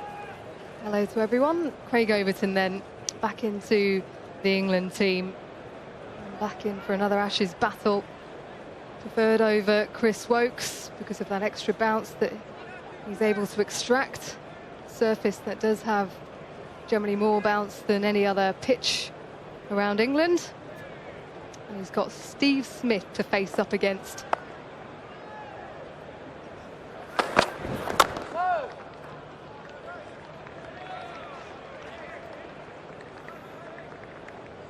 First Test wicket was, of course, Steve Smith in Adelaide.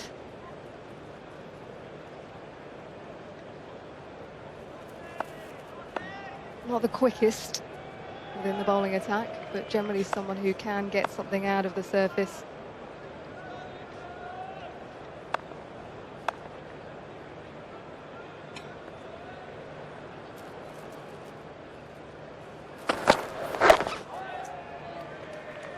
I guess people at home might be wondering why Overton and not Curran. Curran in the squad for all the tests. Overton comes in for this test match and then leapfrogs ahead of Curran into the final 11. All down to the conditions, really. They feel here at Old Trafford on this surface that a taller bowler who gets a bit more bounce is better suited than a pitch-up swing bowler like Curran.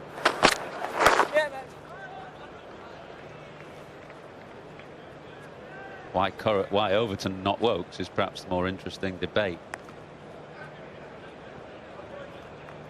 Are the two men overlooked? Wokes on the left, Curran back right.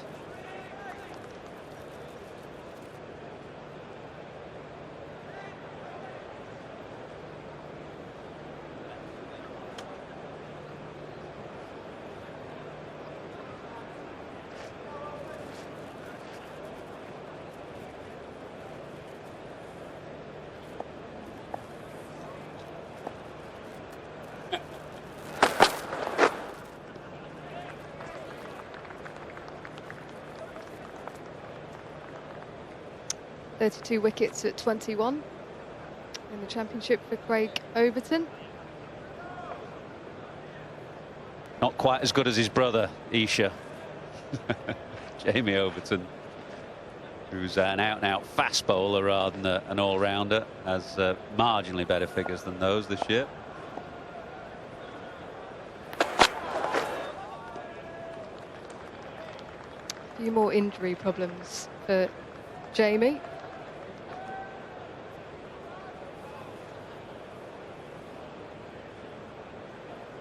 Difficulty of the schedule, I think he's only played one first-class game in about the last 5-6 weeks, maybe, because of the way the season is scheduled, and blast, which comes at this time of year, means that there's been precious little first-class cricket for him.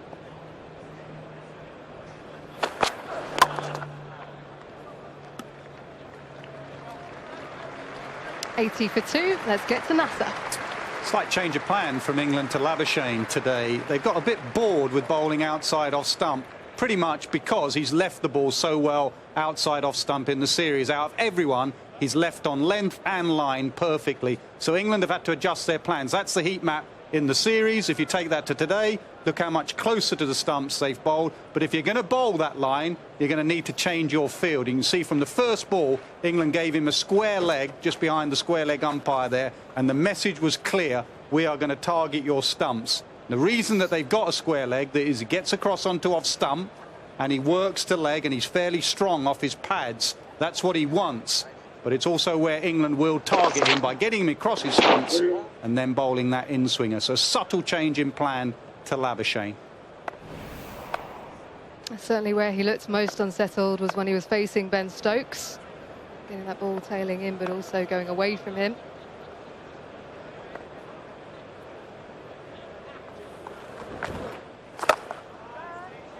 There's also enough in the pitch just to keep Jack Leach interested. Leg side dominant for Labuschagne today, just to back that point up, Nas.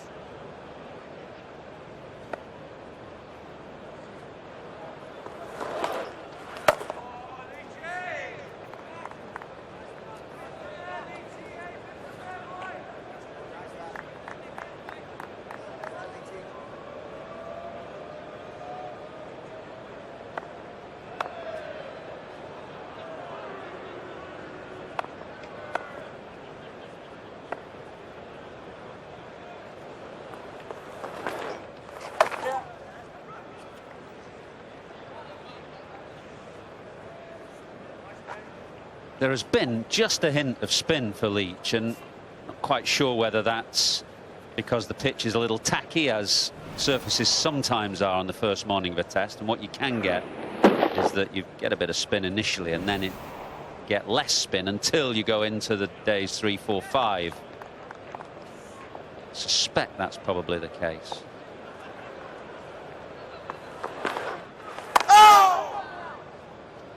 Just adjusted his length ever so slightly after his first over, Jack Leach. A little bit too short, allowed Labuschagne to get back and play through the covers.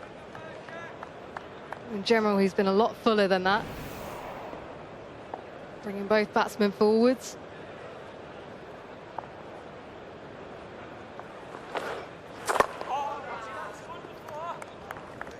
Neither has looked to attack Leach just yet. His fielders up inside the circle at mid-off, mid-on. Both very good at using their feet and going up and over. Just holding fire at this stage.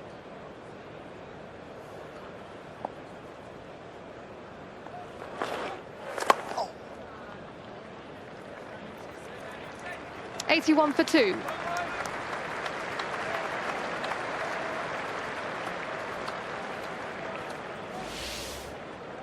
Usman Khawaja, the casualty of Steve Smith, coming back into the side, recovering from concussion.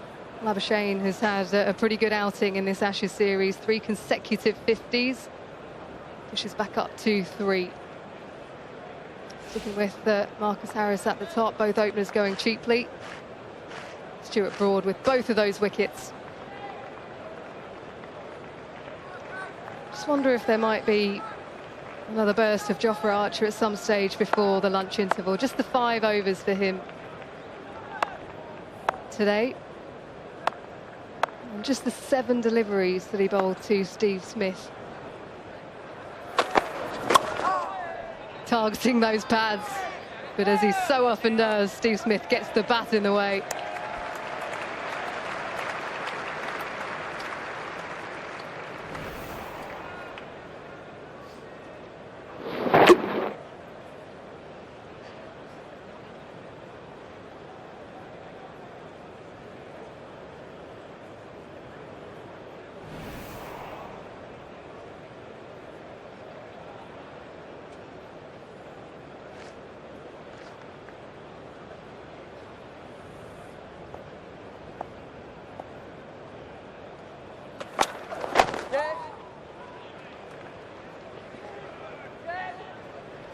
call is to get it comfortably as well.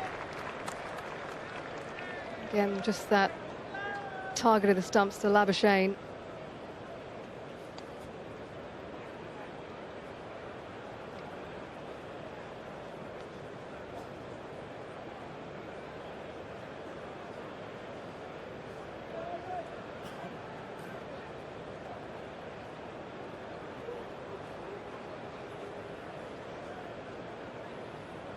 What are your general thoughts of that plan of looking to target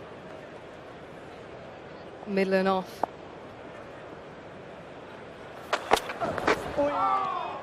We saw in the last test match a couple of drops. Labuschagne looking to play outside the off stump. I know he is a good lever, but every now and then he does look to drive. Well, I don't mind the change of plan throughout an innings. Labuschagne looks the type of player who gets very set. You're not going to bore him out. Asa made the point about how well he leaves the ball. He does leave it very well. He tries to get the bowlers to come to him and then tucks away on the leg side. But a bit like Smith, I think, he looks the type of player that you want to ask him different questions. So you don't want to just settle in to a steady line for hour after hour after hour, because you ain't going to bore him out. So you've got to change from spell to spell, just ask different questions of him. He's been hugely impressive so far. I think, in a way, Australia have chanced on the best middle order here because of the injury to Smith,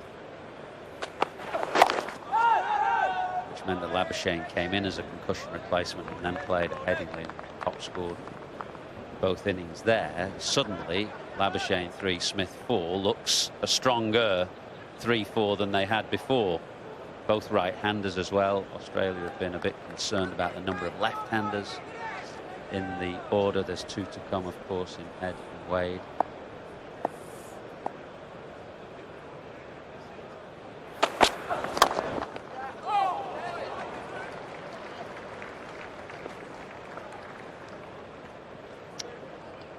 It's a good boot on that.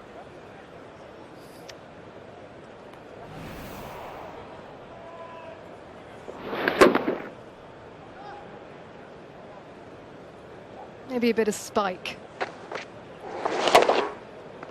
The interesting thing is about Smith, actually, who was just scrapping to make his ground there. Overton got a boot on it.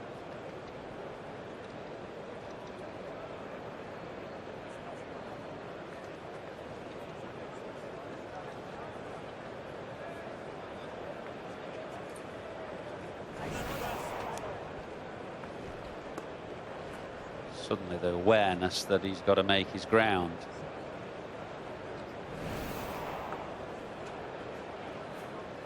It's a good plan.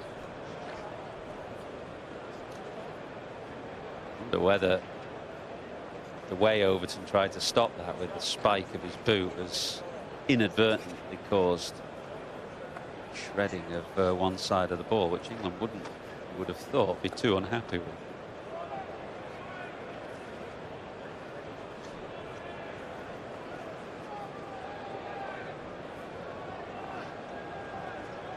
Depends which side has been shredded. You don't want the shiny side.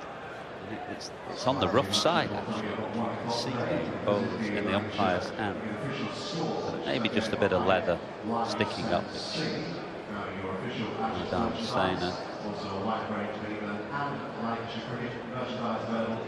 down. Maybe they'll need to check.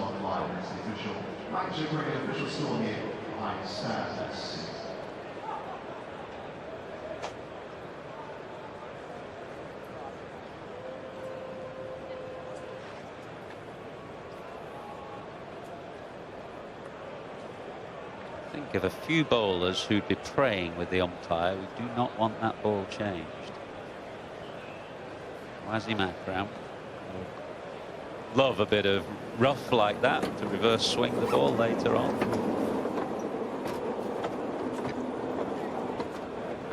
Well, ball coming on to be changed, but there is a bit of drizzle in the air. We think probably will be a passing shower.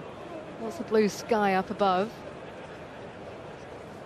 Ready with the hover covers.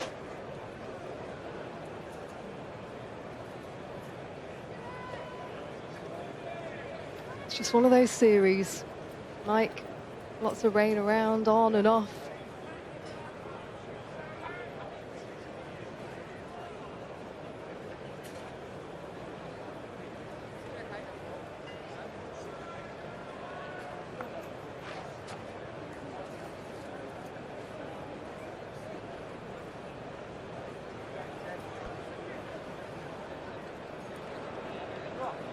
Interesting that none of the quick bowlers came around to have a look at that. The ball has been changed.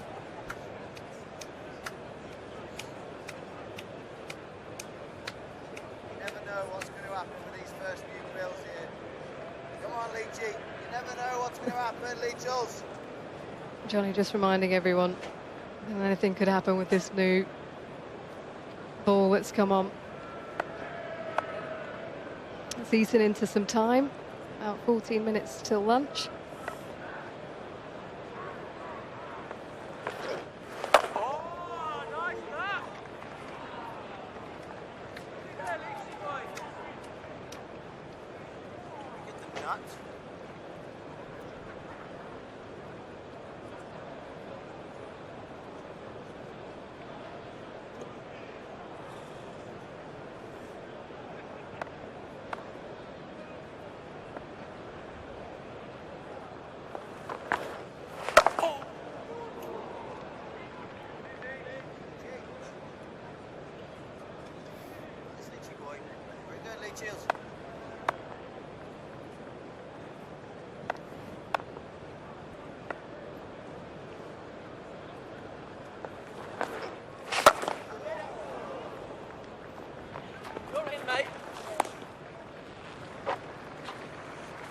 Just up to speed a little bit. Jack Leach operating at 53 miles an hour now. Started off around 50-51.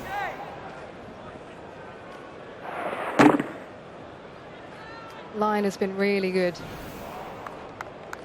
giving it a chance to spin as well. But in general, the angle coming into the right-hander. Well, there's a strong cross breeze which helps Leach from the end that he's bowling, and that's been one of the benefits, one of the many, of having turned the square around. Used to get bowlers bowling either downwind or upwind, and now actually you get a strong cross breeze. Generally the prevailing breeze is from the bottom left of screen to the top right of screen, which is the way it's blowing today. That helps both the spinners and the swing bowlers.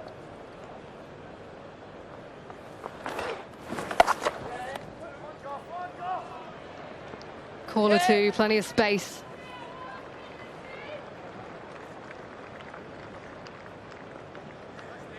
Just chipping away. That run rate has been brought down to 3.9. They were going at 4s before Leach came into the attack.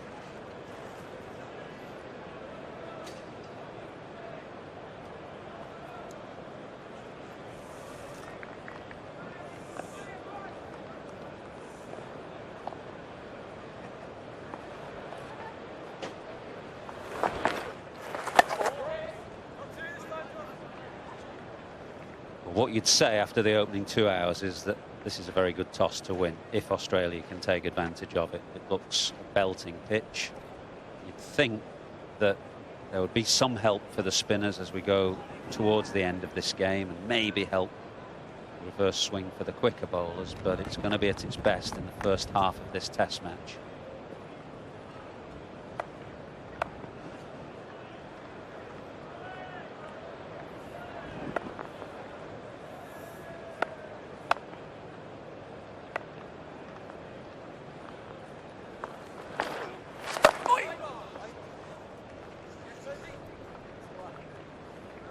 .90 for 2.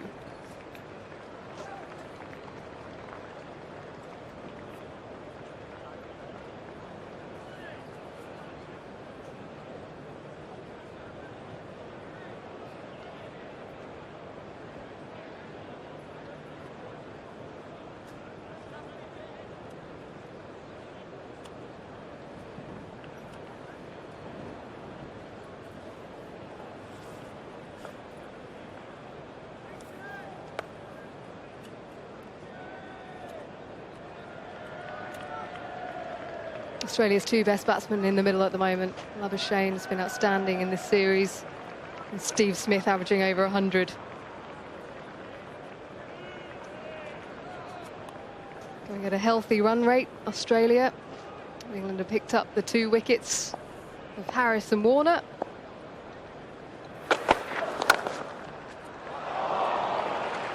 Lovely drive from Labuschagne, just slightly fuller in length, and he capitalises on that one. Yeah, there was a delivery from Stuart Broad earlier in the day that was similar to this, that Labuschagne played and missed at. Tends to be the very full balls outside off stump that he gets drawn into playing. A length ball, he'll leave it alone, but for half volley, go after the drive.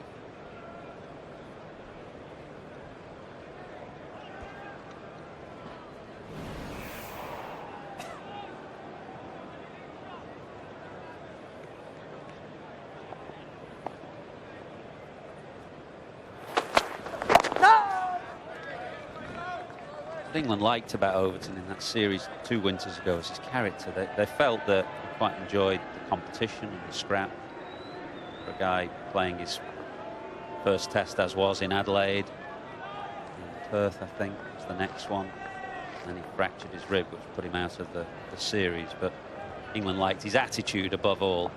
That's why they kept him in their thoughts. Well, has he got something on this? Delayed reaction from the slip cordon. Well, this is what you get from Overton when he's at his best. This is why he's in the side instead of Curran, because he'll hit the pitch, and from his height he'll just get a bit of bounce, and if he can ally that to a bit of movement as well, then he looks a dangerous bowler.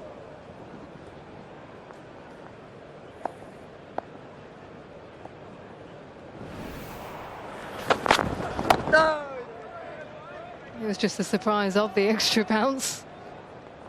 Plenty of daylight between bat and ball.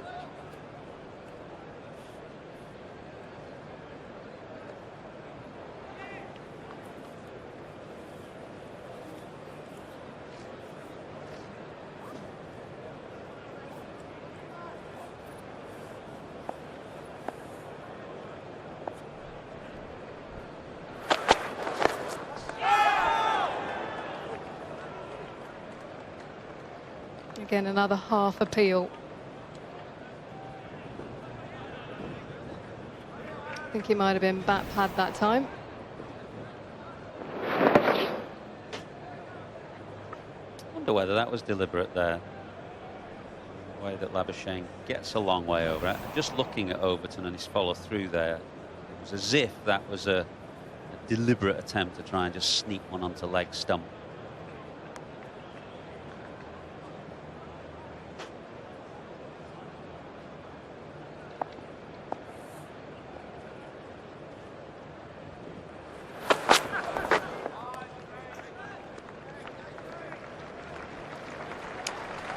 .24 overs have been bowled, 94 for 2.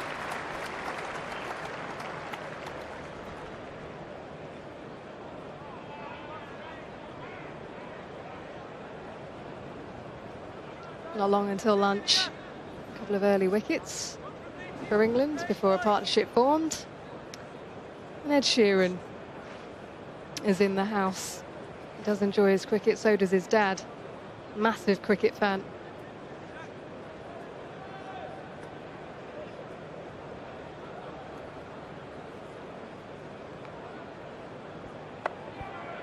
I think we might be able to get him in commentary a little bit later, Michael.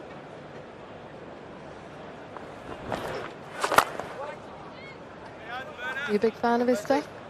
My daughter is. My daughter loves Ed Sheeran.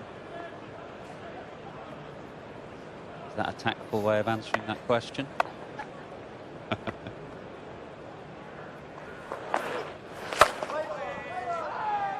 You got to be down with the kids, Michael.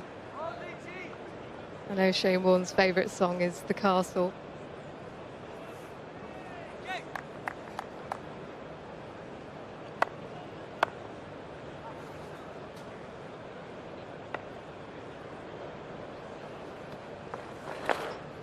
Very good,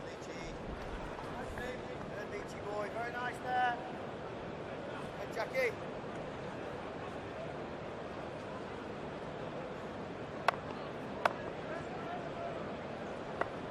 Study in concentration there, Jack.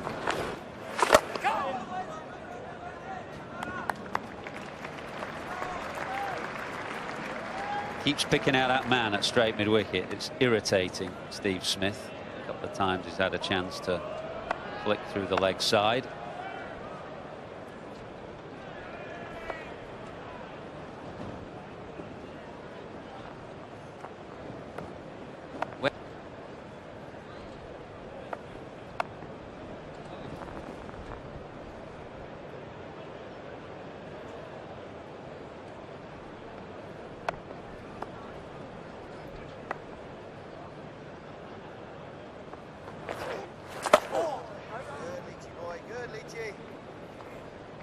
Some appreciation as well from Smith. Yep, bit of curve on the breeze.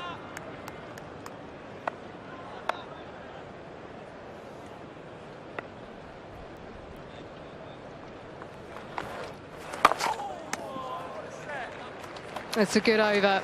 Brilliant stuff from Jack Leach. 94 for 2.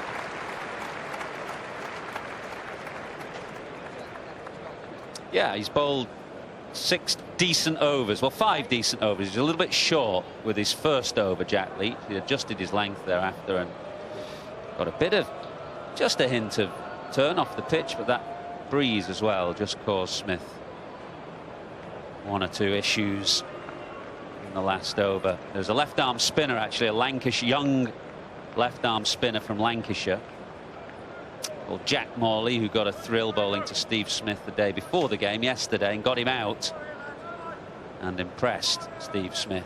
So a young up-and-coming Lancashire left-arm spinner. I don't think he's on the staff yet. He's on the academy. Again, able to get it through, just opens the wrists, opens the face, moves to 49, Labuschagne. We've got to be more consistent, Overton. There was one ball in the last over that beat the outside edge. Think of what he's bowled since. There have been a couple of half volleys that Labuschagne has put away outside off stump. There's been one that slipped down the leg side. At his pace, which is not quick, he has got to be consistent. He's got to be on the mark time and time again.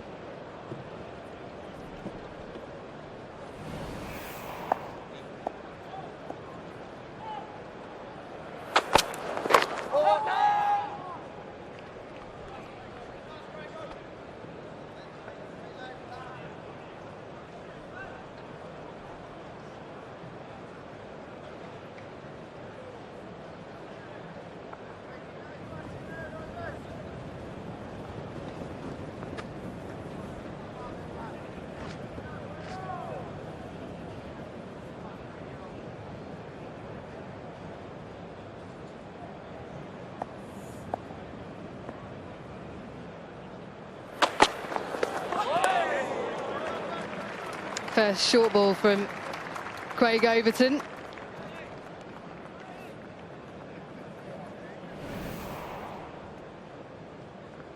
Are you surprised we've only seen Archer for 5 overs in this session? Well, I'm not surprised he only bowled a 5-over spell because Root is wary about over bowling him.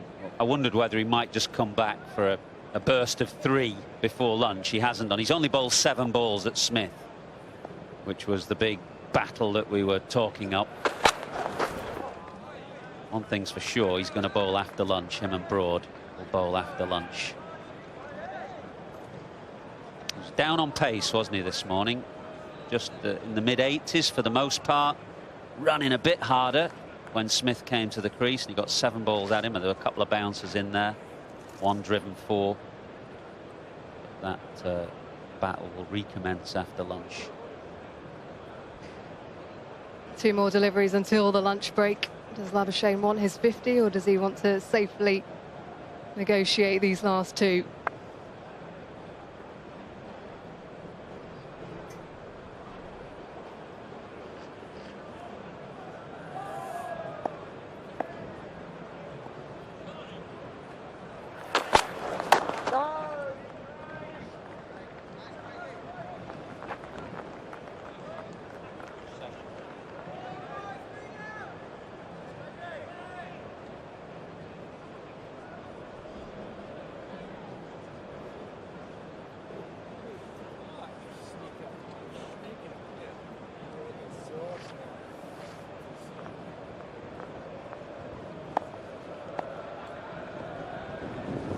final ball before lunch. Frustration for Labuschagne. But he's been able to get through, and he will come back on 49. Smith 28. He's looked in good order on his return.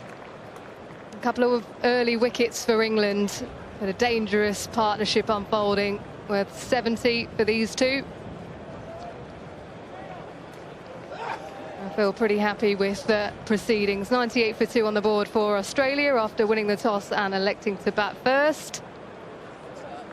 And 2 of their key players remain in the middle.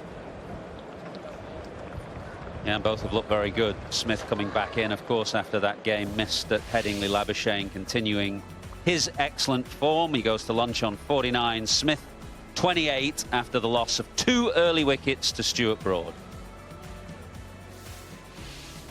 Yeah, those 2 for Broad in a spell of 7 overs. Jofra Archer just the 5 overs for him, just the 7 balls that he bowled to Steve Smith.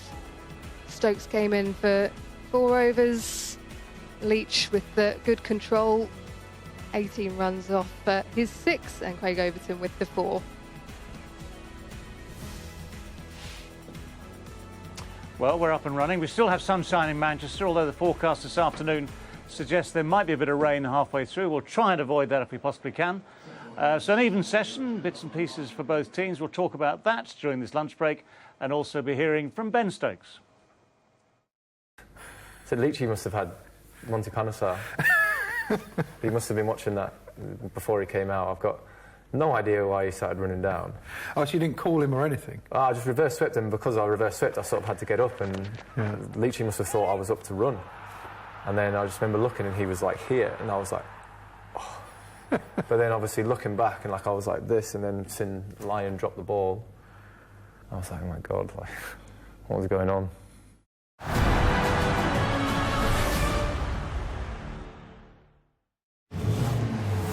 They're not the